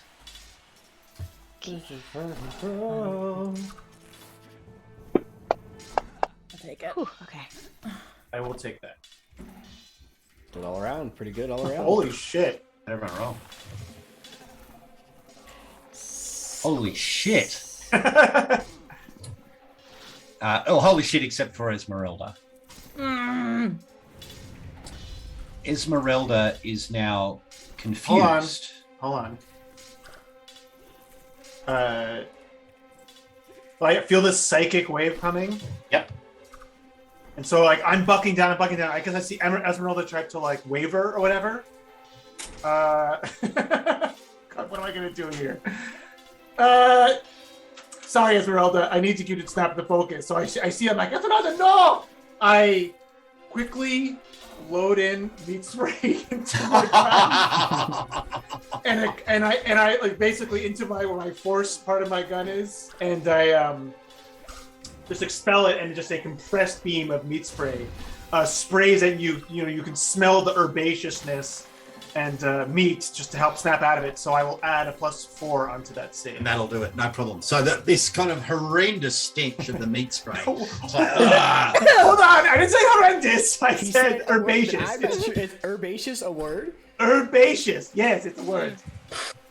At least it doesn't smell like rotting flesh this time around. Oh my goodness. Thank you, Bisbo. It's kind of like you know when there's like medicine or like clean like that's like all this essential oils, but it's like super kind of like artificial and intense. It's like that. So it's not like gross. It's just really strong and pungent. So it's just walking into that one answer into every MLM's house. That's what you're describing. Yeah, it's like somebody she bought like 5 different scented candles from it's H&M or whatever, and like put it at the same time. Gross. So either way, you all resist his confusion spell, so you're immune to it for the next 24 hours. That was his action. Bonus action, nothing. So Esmeralda, over to you. Okay. Esmeralda is going to throw a firebolt at the ceiling. Now, yeah. Hold on. You must know by now. I mean, is it you have to target the web or anybody in the web and it starts to burn? And anybody in the web starts to burn. Okay. No, I mean, yeah, because we've done this before. Yeah. Okay. The Mantle Roses charges elemental energy. You know what? No, I'll do it to the boggle that isn't captured. So boggle number 5. Where the fuck is he? Yeah, it was still burn that section of web because even though he's standing in it, you know what I mean? Like it's fire. Heard. Once you fire, it fires. You did say you were going to burn them all too, as he threw them at you. Yeah, I'm going to burn you all. Oh, I'll put a web up. Oh. Yeah. I freaked out. I went first. I don't know what to say. I mean, no, it's cool. They're not going anywhere. That's fine. So let's go here. So are we burning boggles or are we burning? We're burning boggles. Okay. That will hit with a 16. Okay, so then I will hit the damage twice, isn't it? Yeah. You see the oily coating around the creature seems to protect it from the fire. These things are resistant to fire damage. I can still eat shit. Okay. But bonus action and movement to go. I'm gonna move back, so 5, 10, 15, 20, 25, 30. And that ends my turn. Okay, Tismay. Tismay's like a little nervous and confused, like we're fighting in a place we're surrounded by people. But we'll hold on to her holy symbol. And is going to cast Bless on her compatriots. So I think it's 3 people. Yep. At first level. So yeah, I cast it on Quinn Bisbo and Esmeralda. Go for it. Where is it? There's a button. The fix button and the concentration button for me, please. I don't have a concentration button for this one. Oh, it's already there. It's built in. Yep. Oh, See never how it's mind. got Okay, there we blessing? go. Yep, cool. Beautiful. That's your action movement. Move. I don't want to get any close to them particularly, and I don't have any bonus actions. No, I'll just stay there. Win. Okay, Quinn, you're gonna absolutely murder this person. This round. Quinn's Blessed and advantage on attacks right now. Yeah. I just looked up restraint to make sure because I didn't want to have to burn a spell slot if I didn't need to. Quinn's like kind of like he's been kind of paralyzed this whole conversation, like because like this is the thing where like his entire kind of like plan went awry. His life plan to be in the army and do whatever. Like this creature, I mean, really, it's probably Esmeralda's fault, but this creature represents that on the Shadow Fey side. So he's just gonna like casually kind of like step up right at the edge of the web and in range. And then the dagger that was kind of like flickering in his hand, he's just gonna let it loose. Bonus action, Planar Warrior. So I'll activate that. Here it comes. I wonder if he's. I think he's gonna action surge too, right? Yeah, it's advantage. I mean, it's advantage, right? Like, what else do you use action surge, right? Yeah. Yeah. So I'll sling it. And is advantage already on there, or do I need to? It should be good, right? It will be. Yeah, he's restrained, so Okay. it should be. There you go. All the dice. And then the blast. Oh, almost a natural 20. A 32 to hit will hit. Too. I'm gonna add the favorite foe. Yep. And then is that an additional roll that I need to do, or is it? There we go. So, That's is it on good. the next? Yep. Is it on the next That hit, should or roll. is it added to that hit? It's added to this hit, so go for it. Oh, okay. So I'm just gonna roll a d4. No. Just roll the damage for the dagger, and it should put everything else on it. Have you done your I'm Planar sorry, Warrior on I there? haven't rolled my damage yet. I apologize. Yeah, you're right. Yeah. Okay. Yeah. I just get So so. it should be 2d8 plus 1d4. There that. That's a little bit too much. Why is that? Is he susceptible to force damage? No, you had a hangover of. That's okay. You had a hangover of a favoured foe. But that's okay. Just it's That dex, I think. is back. Okay. Cool. No.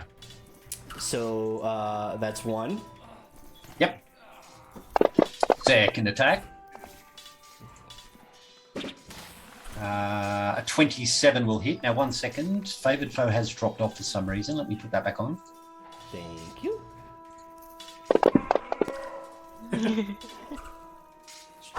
What? Oh wow. What? Doesn't make sense. This does not make sense. What's going on here? Sorry about this, folks. Just like to think I'm really strong. Yeah. Oh my god. Okay. I put an extra favoured foe on, so that was 3 of them. So we'll get rid of 5 of that damage. Alright, now we should be fine. Okay, cool. Favoured foe are not going away. We're good. Yeah, so it's just Quinn just rips the dagger out, stabs this thing in the face. You know, with his exposed throat muscle, right? Like just kind of, and dagger Yep. comes back, throws it again. Just do I burn action surge already? What? Do it. Alright, It comes we'll back do on a short rest, doesn't it? Yeah. Oh yeah, that's right. Okay, then yeah, we'll whip it again. So action surge. Do it. Do it. Murder him. God, I He's hope gotta to get in crit. that 20, right? Oh, Oh, so close. 19. that's only a 31 to hit. 32, 31 to hit. You're like, okay. 14 more damage. Oh wow. Oh my fucking god. Oh, it was Oh, it was so Oh my close. goodness. Oh my god. Oh my god. A 26 to hit. Wow. 13 more damage. He's still alive. Yeah, Restrained, Wow. just slashed and stuck as blow after blow goes into his form as he's unable to move. So nasty. Good. Just casually turn around, like just disrespectful as hell. Just kind of turn around and just start to walk back to the group. You're like the people who like when somebody bowls and just like before seeing Just it, right. To actually just crush it. Actually, yeah, the last dagger I just throw and then turn around and start walking back, and then as it stabs into his neck, and I get back to the group, I just pull my hand up and it returns back, and you hear the wolf. The wolf is just howling as it just whips around in this space. That's it. That's on my turn. Nasty. I love All right, So Boggle's cool. turn. So I need to get out of restrain for the Boggles. So are these strength saving throws to get out of restrain? I believe so with web. Let's see. My character sheet. Then web. Ultimate weapon. A creature use an action to make a strength check against my spell save DC. Yeah. Strength check, not strength saving throw. Strength check. Okay, and Yeah. what's your DC? 15. Okay. Yeah. All right, Boggle number 1. At the front has to do it. They don't have any ranged attacks, so they've just got to give it a go. So here we go. And that is an 11 and is still restrained. Boggle number 2.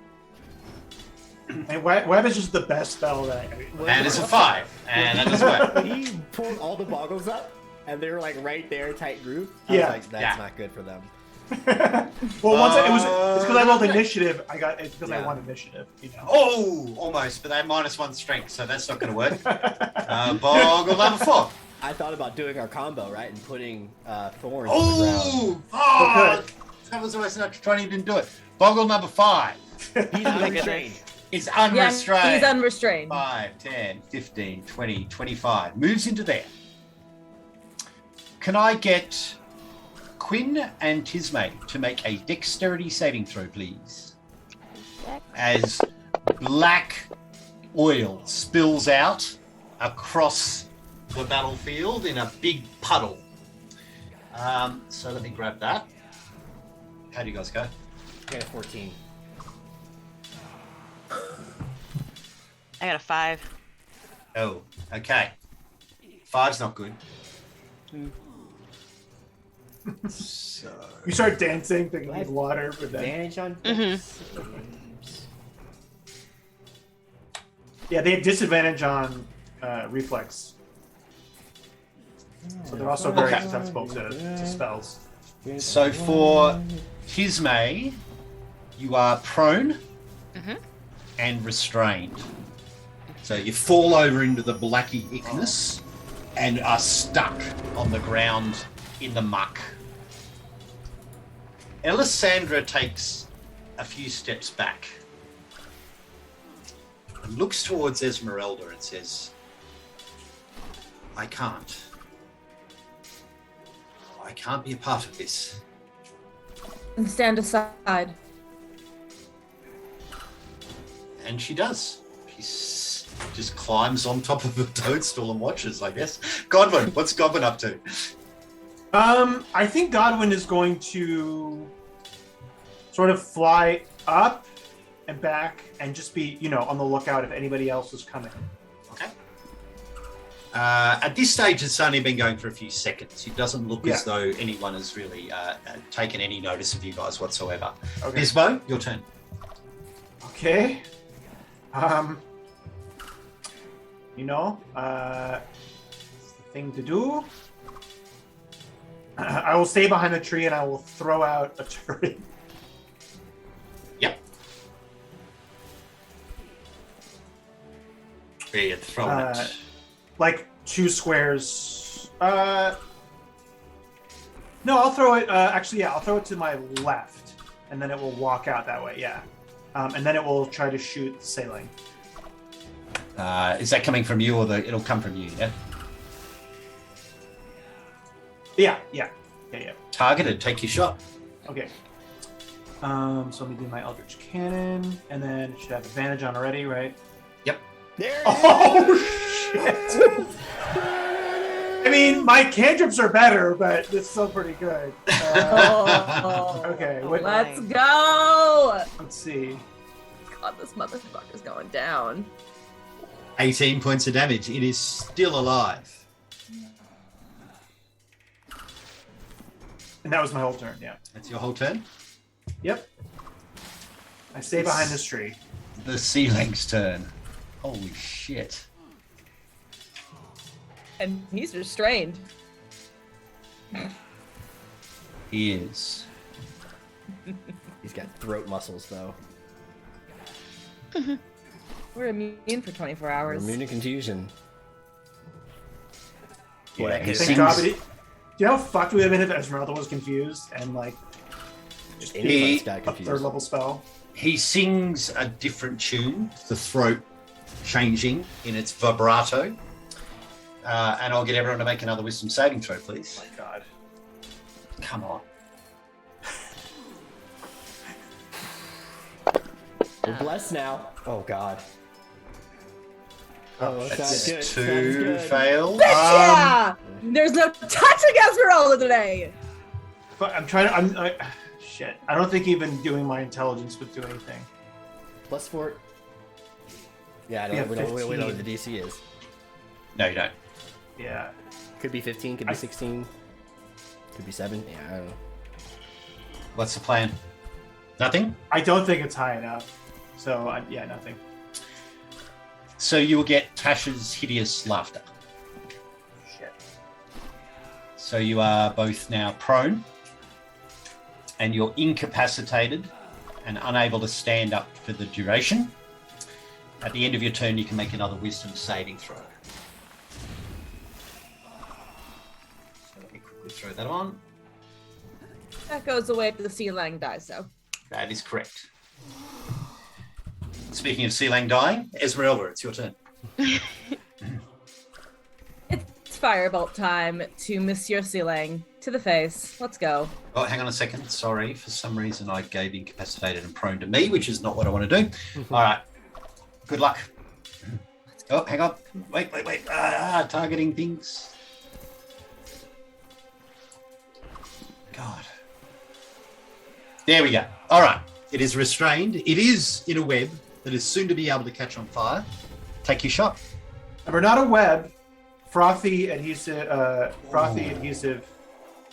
That will Okay. hit. So this will go because it's charged by the. It'll be twice the damage. That's so right. First Good luck. round. Good roll. And Oh, that is wow. enough.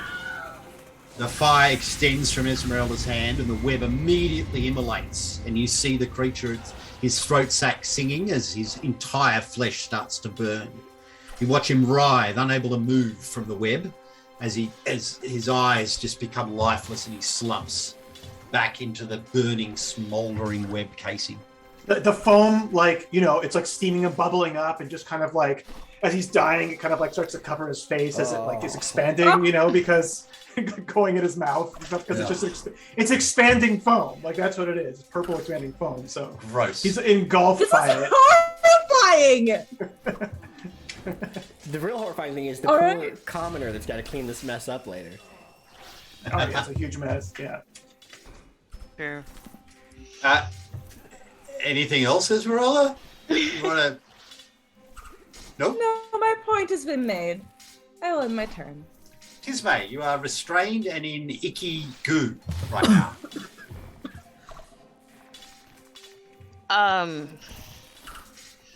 Okay, restrained, so no movement, advantage. Okay. I have no movement though, so I can't stand up. I just have to stay there. So And you can use an action and a strength check similar to Webb to try and get out of the goo. oh, sure, yes. Strength check. Do you Check. have Misty Step, Kismay? No. Mm-mm. Okay, I thought the whole party did. Okay, but It's my specialty. just Jared and Taylor. Nope, still stuck to the goo. That's your action. Okay.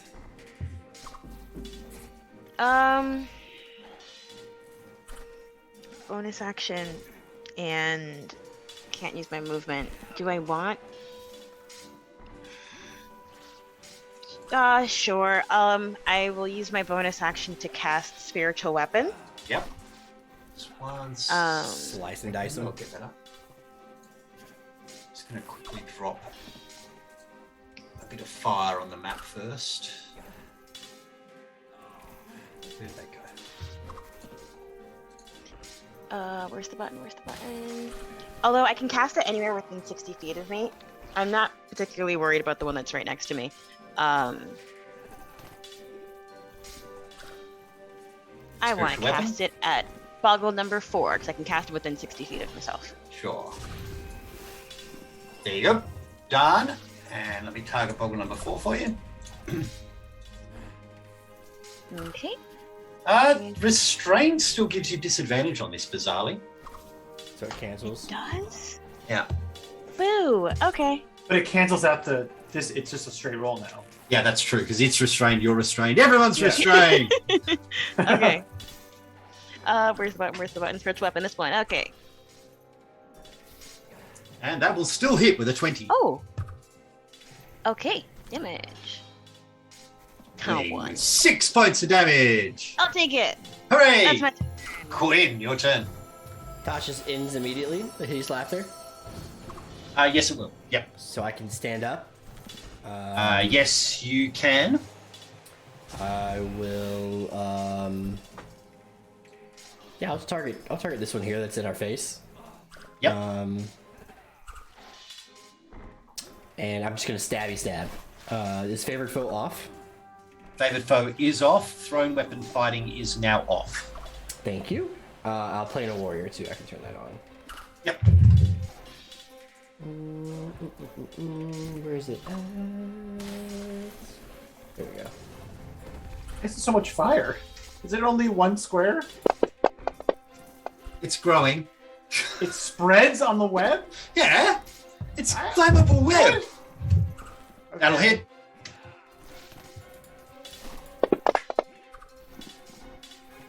Doing 14 more damage to the boggle. It's still alive. Second stab will hit. That's enough. Another 10 as you stab the boggle and it is no more. Nasty. Any movement from you?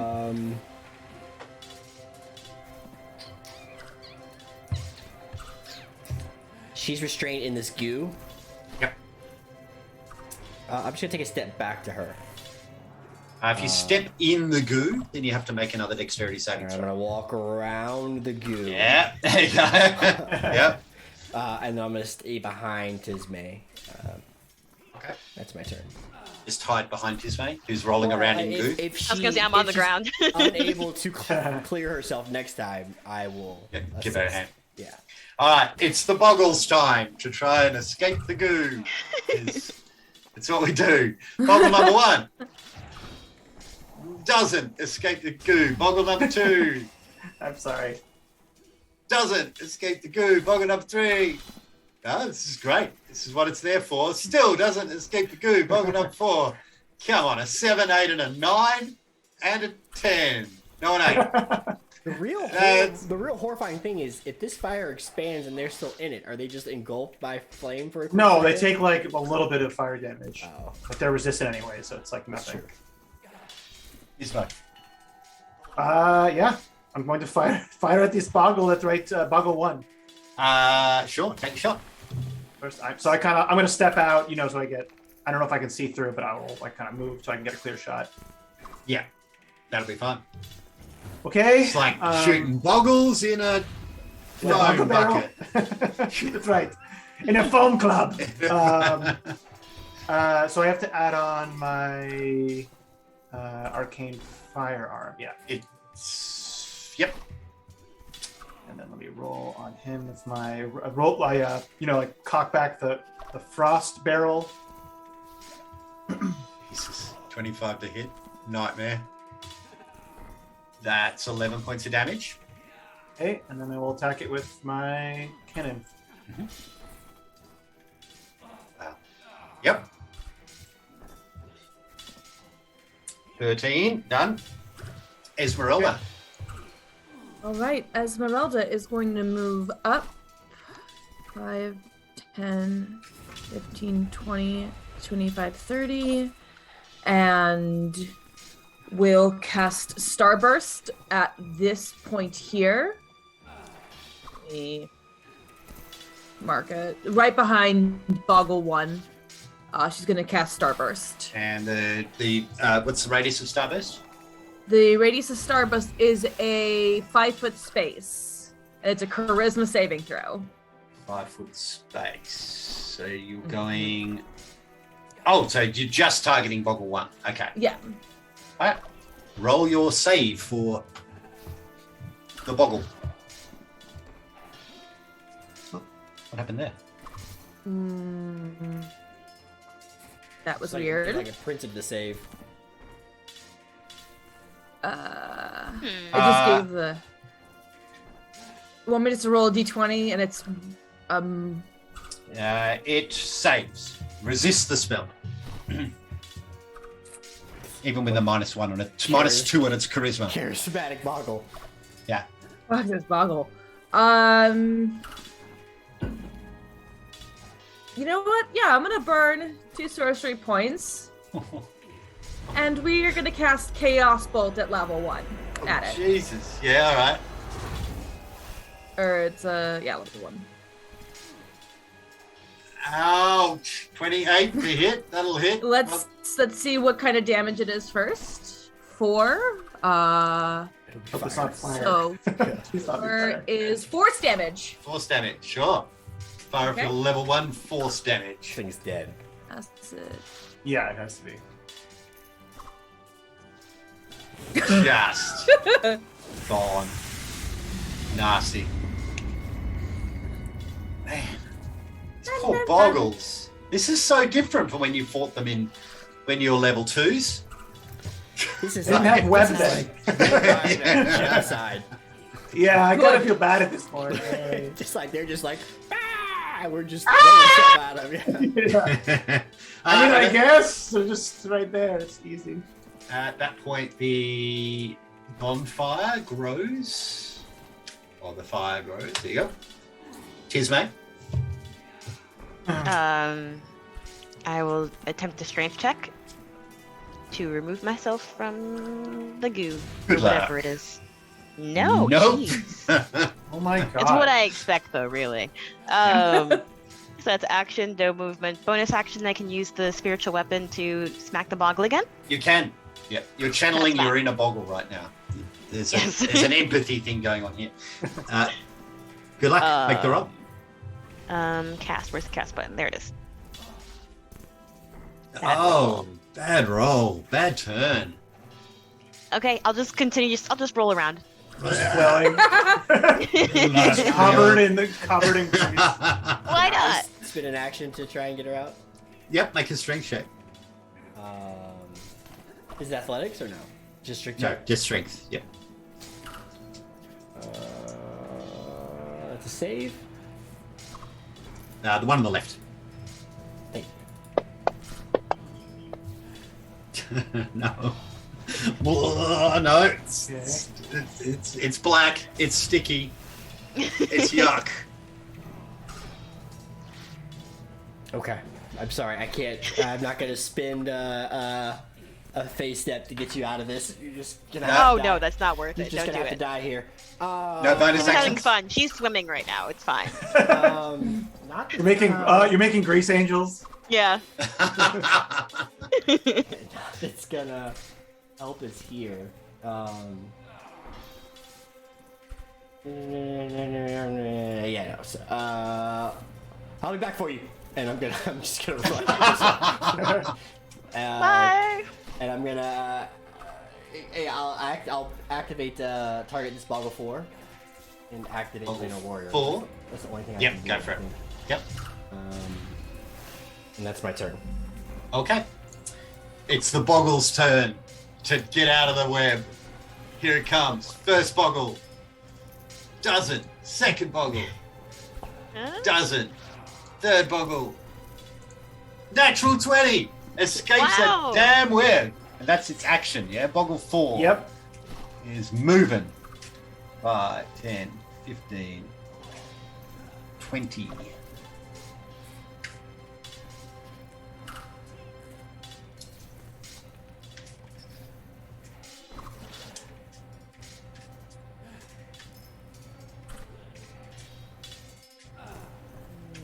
Oh, man.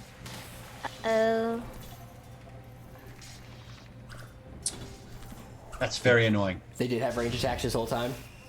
No, there's a line in here. The boggle excretes non-flammable oil. The boggle chooses whether the oil is slippery or sticky. While coated in slippery oil, the boggle gains advantage to escape bombs. Oh no. And I've been coating them in sticky oil. So, okay, that's the thing now. Next turn, I'll get you, Eric. Okay. It's Godwin's gonna Bismay's go. turn. Godwin is gonna go. He's going to Oh, good, yep. fly down and just start like using his little like arms to just frantically throw dirt into where she's to give her advantage on the next Sure. on her next strength check. Sounds good. Oh man, that's and then I'm such gonna a bad shoot feeling. a Boggle 2. Okay, let me target Boggle 2 for you. And I think I have to do Arcane Firearm every time, I believe. That's correct. Okay. Okay. Next shot. Frost round. Ooh. Not rolling great, but the bless helped. That We'll hits. do it. 18 points of damage is scary. Yep. And then my turret. Oh, Still hits. damn 4s on blesses. How many times? That's enough to kill Boggle number 2.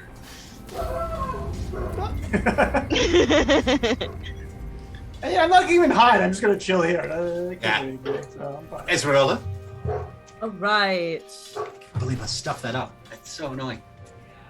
It could've been Esmeralda free is going to ages ago. move 5, 10, 15, and she is going to throw another starburst at the square next to Boggle number 3. So I need a charisma saving throw from him. Yep. So roll the dice for the starburst. Fingers crossed.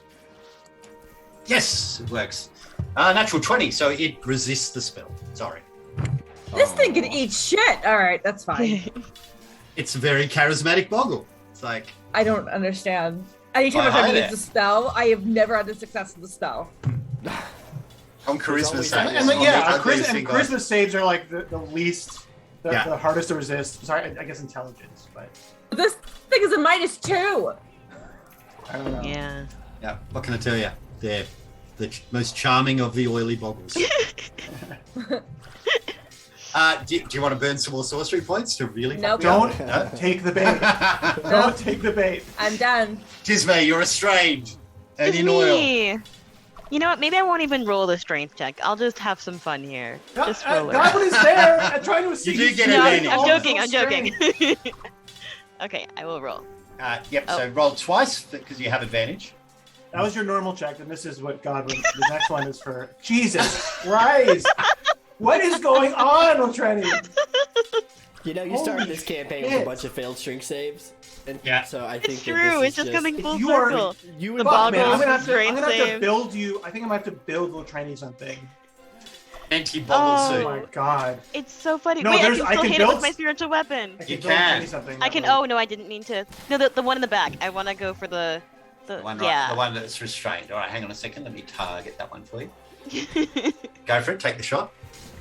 Oh, it's so funny. Oh, it's so close to a 7. Oh, it's so And that hits. Yeah, +8 to hit will do that. You're frightening with your wisdom. Doing, wow, that's big damage too. 13 Ooh, points of that's a damage. good roll. Yeah, nice one. Okay. So the whip strikes at the creature. All right, Keep doing Quinn. Grease Angels. Yeah, so we take the weapon fighting off, or I can take it off here. I'm turning it off. Hang on, I'm just getting rid of restraint. Thrown weapon fighting is off. Planar warrior is on. Yeah, it Yeah. should be on because it's target against the creature. Yeah. Yeah. And then Stabby, stabby. stabby, stabby. That hits. Oh wow. 10 points of damage. Second attack. Can I bonus action in between attack? Attack actions? Reapply planar warrior. Yeah. Yep. Yeah. Okay. Yes, you can.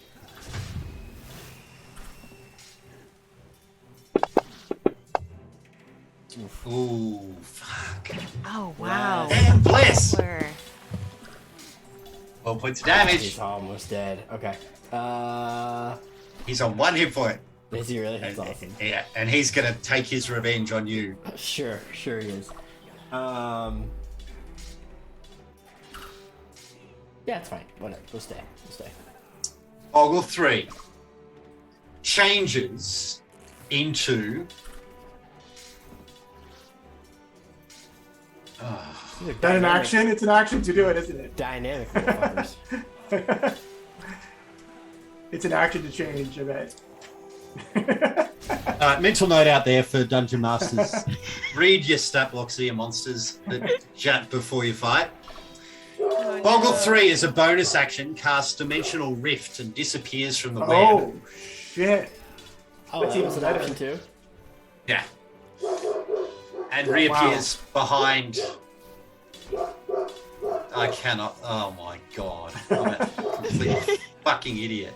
They have a bonus action Misty Step? They have a bonus action Misty Step Oh called my Dimensional God. Rift. Anyway, these things happen. He's going to attack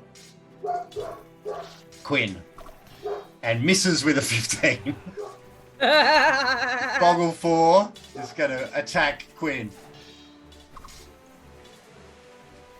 and misses with a 15. Oh That's no. that's where you start. Whatever. All right, Godwin, what do you want to do? He's gonna keep scooping. Last time he just it's such a small amount that it wasn't effective. It's So he hopeless, actually, just besides leave me scooping, he pulls out some fabric and he just starts chopping it so like little fabric bits are falling in the grease. All right, pause for a second. Can you imagine God with this mechanical thing? It's like scooping stuff on Tismay, and then Tismay's like, thanks. And it does like a little flail. Does like another little flail, goes nowhere.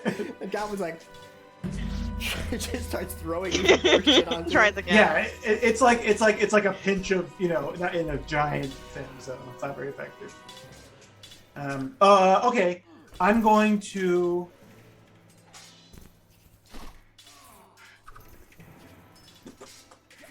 Yeah, I'll just fire them. I was like, should I give advantage? Both of them. They're dead. Right? Like They're dead. I mean, I will actually. So I will come over here. Yep.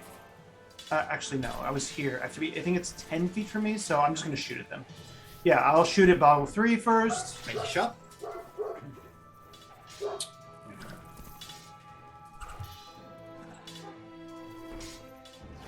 That will hit with a 30. With a 30. Okay. You've been rolling really well. Bless, baby. It's all is so bless. sick. It's all bless. It's all bless. And then that will be. Where's mine? There we go. Oh yeah, because I've been stuck in the thing that hasn't been close enough for anyone to hit me for us That's to right. drop. Yeah. Really, it's been for the best. Yeah, you've been contributing this whole time. We like would have missed She's like literally a laying in the shitload. oil, like. Occasionally the telling the awful spiritual weapon to hit You know what it is? It's like a dead sea, like you know when you get the right. mud from the dead Yeah. sea, like you're just doing a mass like sauna spot. It's the hag version of a. Yeah, I was about to say for anybody like a greasy that this would be like your spa day. This would definitely be Trinity's spa day. Tismay's spa day. And then I'm gonna attack the other one. There's a kid's book in this.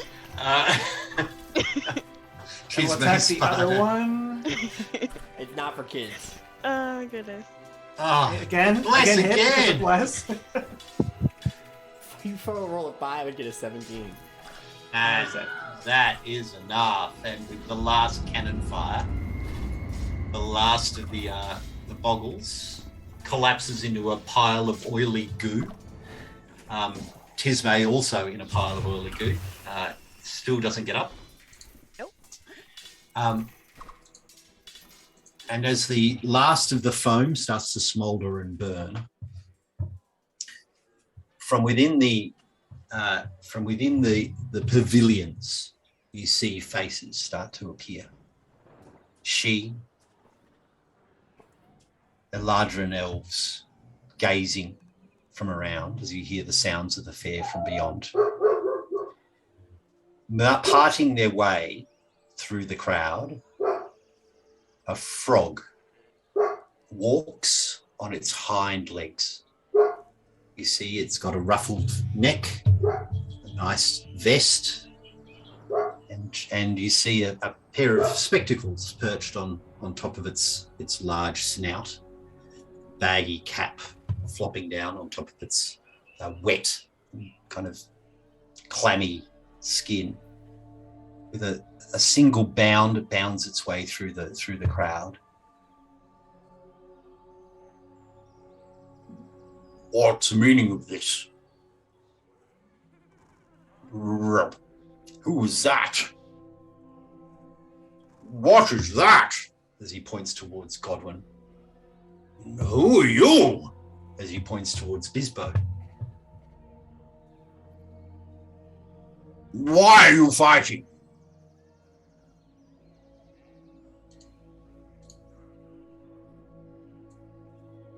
As Esmeralda realizes the fight is over, she's still getting pent up. The spring decorations that she covered herself with is now turning to red to show summer, but instead of the fiery colors, she is turning to roses. Her dress flares out, the petals, the many layers that make up the petal skirt flaring with her as thorns and climbing hang bushes begin to crawl down her arms as she stares down at this frog and says, I have been satisfied.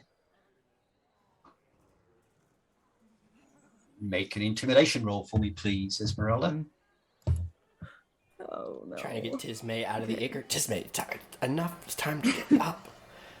Oh, but it's so Come comfortable. on, come on, It's come on. really Oh, Yes! bam! We may have to fight again. Yeah. Can I get Tismay to make a strength check with advantage? Let's make this check. What is the +2? What are the +2 on that, bro? Hey, +2 Is that On what? on Esmeralda. Oh, it's her thing, isn't it? Does she have like a necklace that gives her intimidation at +2? I don't know. it was on the history checks before, but because I thought it all applied to those, right? Not She's in charisma. No, it shouldn't have that. That's correct. It should be on survival and perception. All good. That's fine. It's still ridiculous. It's still 21 on intimidation. The frog. what advantage? Oh, it dropped 4. Okay, it's better. I mean, it's better than it was. And that's enough. You need an 11. You actually needed an 11 this whole time to get out. So, yeah. As Esmeralda kind of gets herself out of the goo, the frog looks up. Well, you made your mark. How very interesting. That's quite an appearance. Thank you. I'm pretty sure we gave a message. You weren't supposed to come in here. I see you didn't follow the instruction.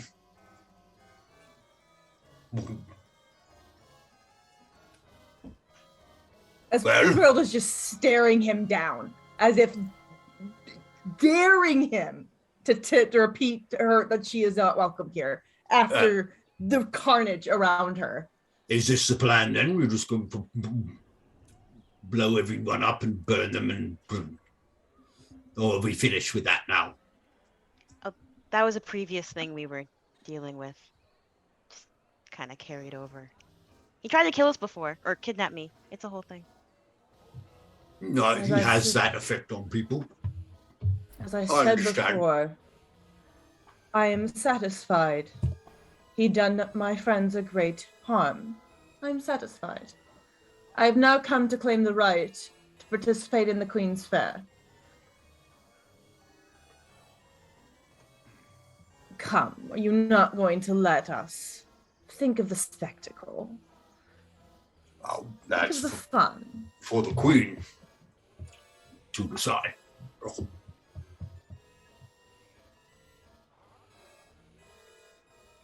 And Esmeralda will just stare at him and... That is. And I believe she's made quite the mistake in letting us not participate. What's the fun if it's just your friends? This is understandable.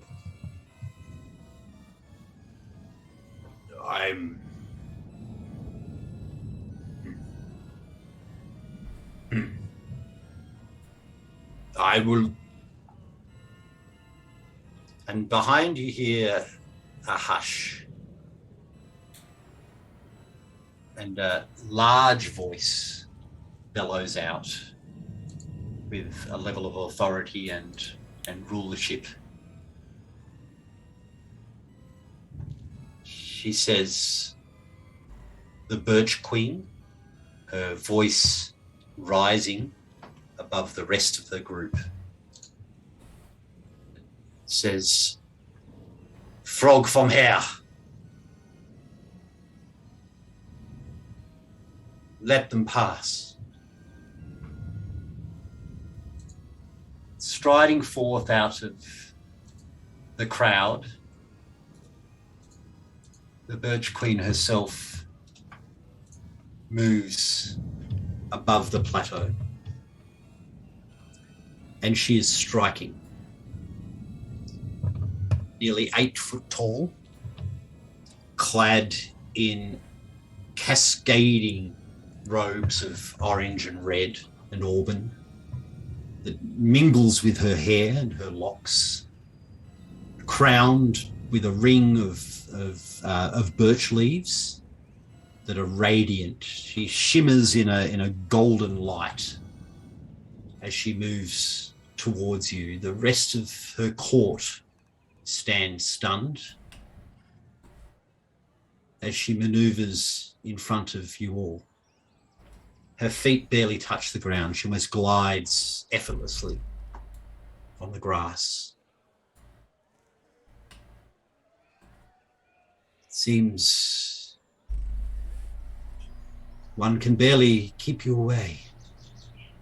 She seems distracted in some manner. Esmeralda will turn her attention to the queen and will nod. She'll do a half bow as she is titled nobility, so she will show her respect, but then say, yes, I didn't want to be kept out of the fun. Rather rude. I brought such a group to help. I'm surprised. I'd thought that you'd all given it away, all given it up.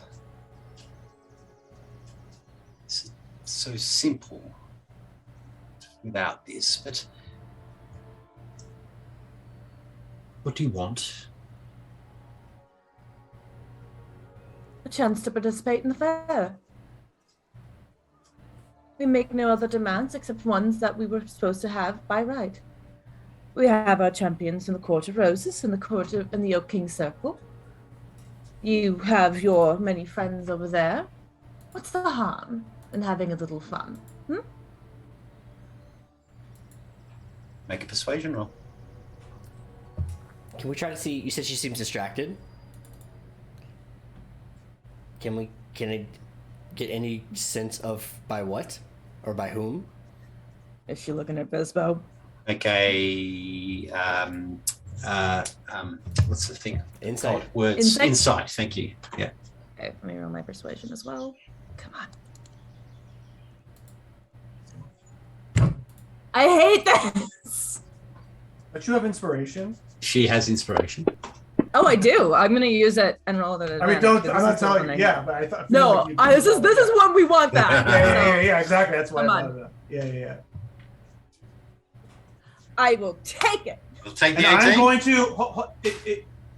Basically, I feel like she might be staring at me. Or can I tell it all? That's an insight roll, if that's what you're planning. I mean, I'm looking at her, but let me just do this first. Hold on. Sure. I don't have good insight. Surprise, surprise, Bispo doesn't have good insight. Well, Ladrin don't exactly have pupils.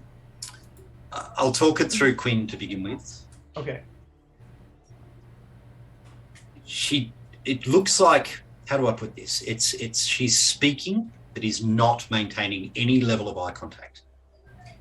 As if she's not registering visually that you're here.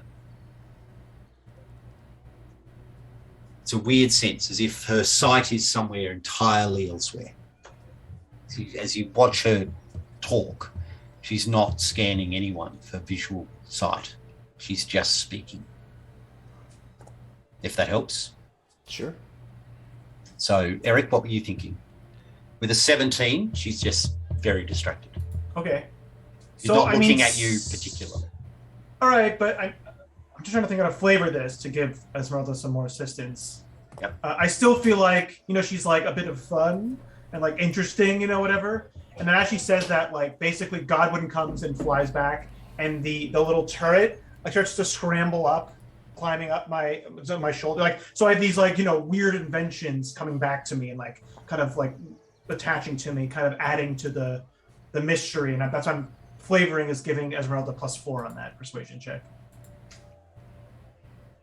The appearance of Godwin shocks the crowd. You hear a gasp as it kind of flies across. Yeah. And the Birch Queen herself, her eyes zone and clock onto the creature, and now you see that she's focused. Shit. And then I'm like, ah, and then like all right, that's on this fucking weird turret just climbs up my body. So I will use one of my flash of geniuses for Esmeralda. Yep. She seems distracted by the toy, by the creature. What an interesting trifle. Yes, of course. Claim your place. That starts tomorrow. What is that? She points towards Godwin on your shoulder. Esmeralda's actually going to look. Are there any hairs out of place with her outfit? Your outfit or her outfit? Her outfit.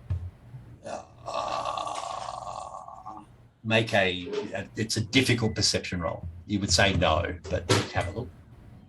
No, not that you can tell. It's hard. Where her hair kind of merges with her robes, it's almost imperceptible.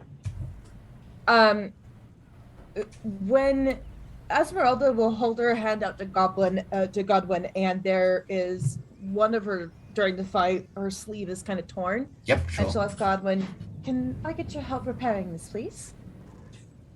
He had like landed behind me, and then she's staring, so he's like shaking behind. I go. So he will then fly over.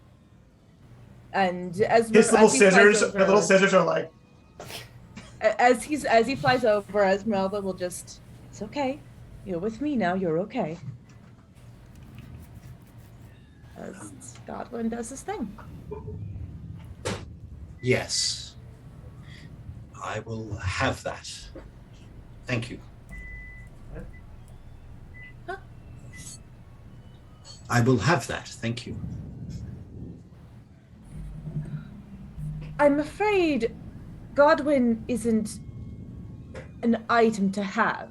He is a living creature. Yes. You've brought him as a gift, of course. Why else would you demonstrate his usefulness? I appreciate the gesture, and I accept. Thank you. Holds out a hand. Esmeralda will just, "He's not mine to give." And she'll look over to Bisbo but I'm sure you have another machination that would amuse the queen better than something that she can repair with mere magic.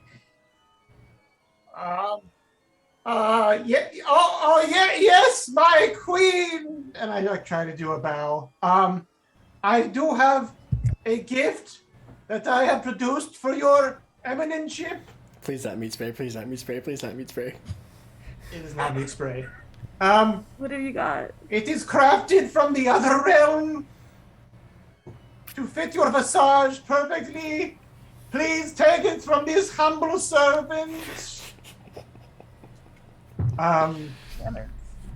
Where is she right now? Standing right in front of Esmeralda. She's like right in front. She's standing right in front. Yeah. She's okay. In front.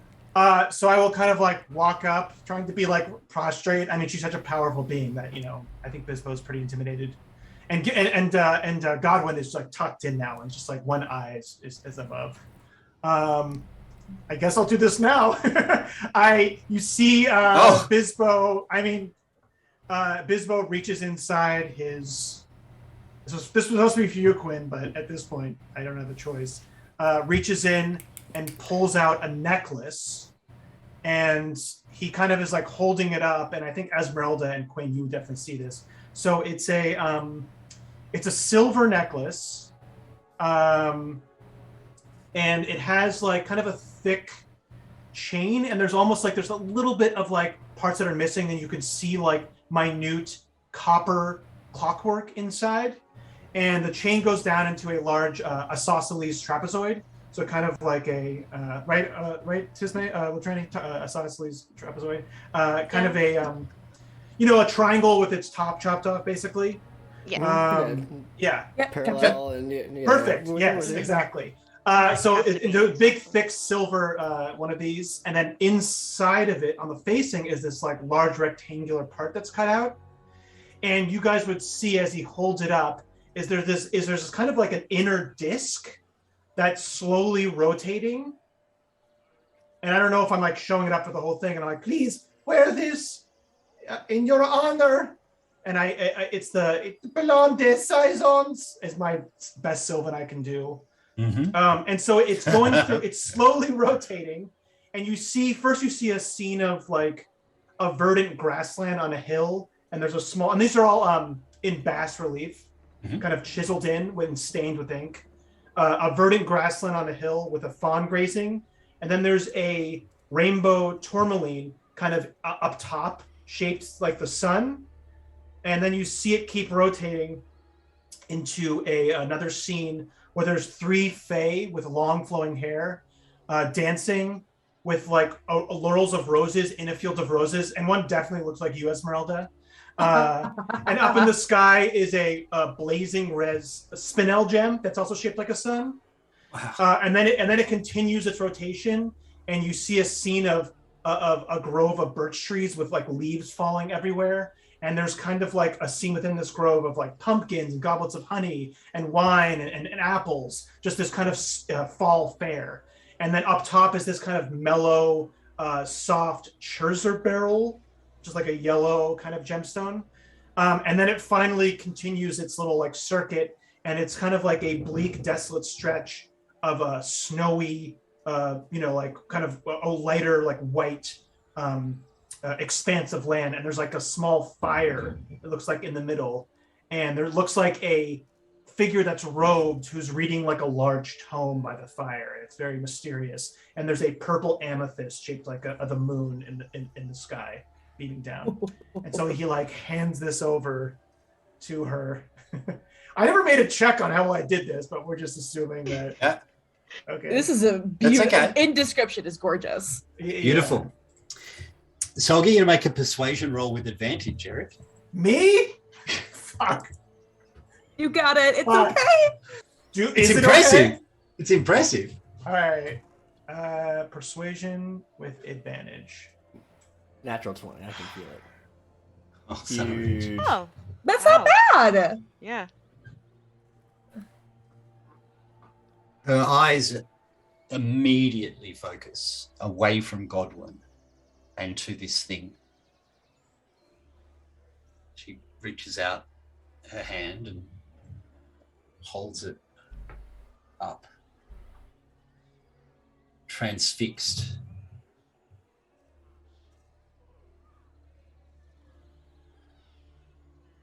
Staring into it and staring beyond it, as if again losing herself in her vision. You watch as it rotates once more back through the seasons. When it returns to the winter, she caresses it with a hand, and you watch its rotation slow. So it's just barely moving.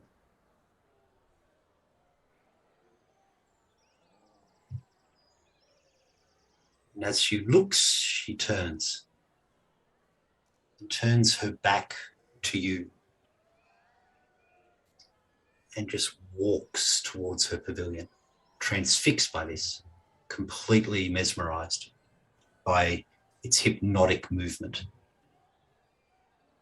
She walks towards the large golden pavilion of the Birch Queen. Guys, that's where we're going to leave it for the week. Well played, Eric. Right Eric, well Holy done. shit, I'm glad I had that in my phone. I just totally could have given up fine for me for that. That would have been fine. Yep. Maybe. Thanks, everyone. Wonderful game again. Eric, you're a freak when it comes to designing these things. I'm truly blessed having you in this game. It's so nice. Bracelets and necklaces. You're a jeweler in another life, I'm sure. Faye's gonna be knocking down his door. They're gonna all want one now. Yeah. That took so long. It did. It was like 120 silver probably altogether with the copper. More than That's that. right. You And charge all the them gems. All Yeah. the gems. Yeah. You can charge them 500 100 gold pieces per necklace and make a fucking killing. And now I need to go back to Frank Dar and go, oh yeah, you know that necklace? Sorry, we're doing that entirely different. Can you update a picture for me straight away? Well played, everyone. Thanks for joining us. We'll see you next week. Have a great week all, and we'll see you next time. Bye. Bye bye.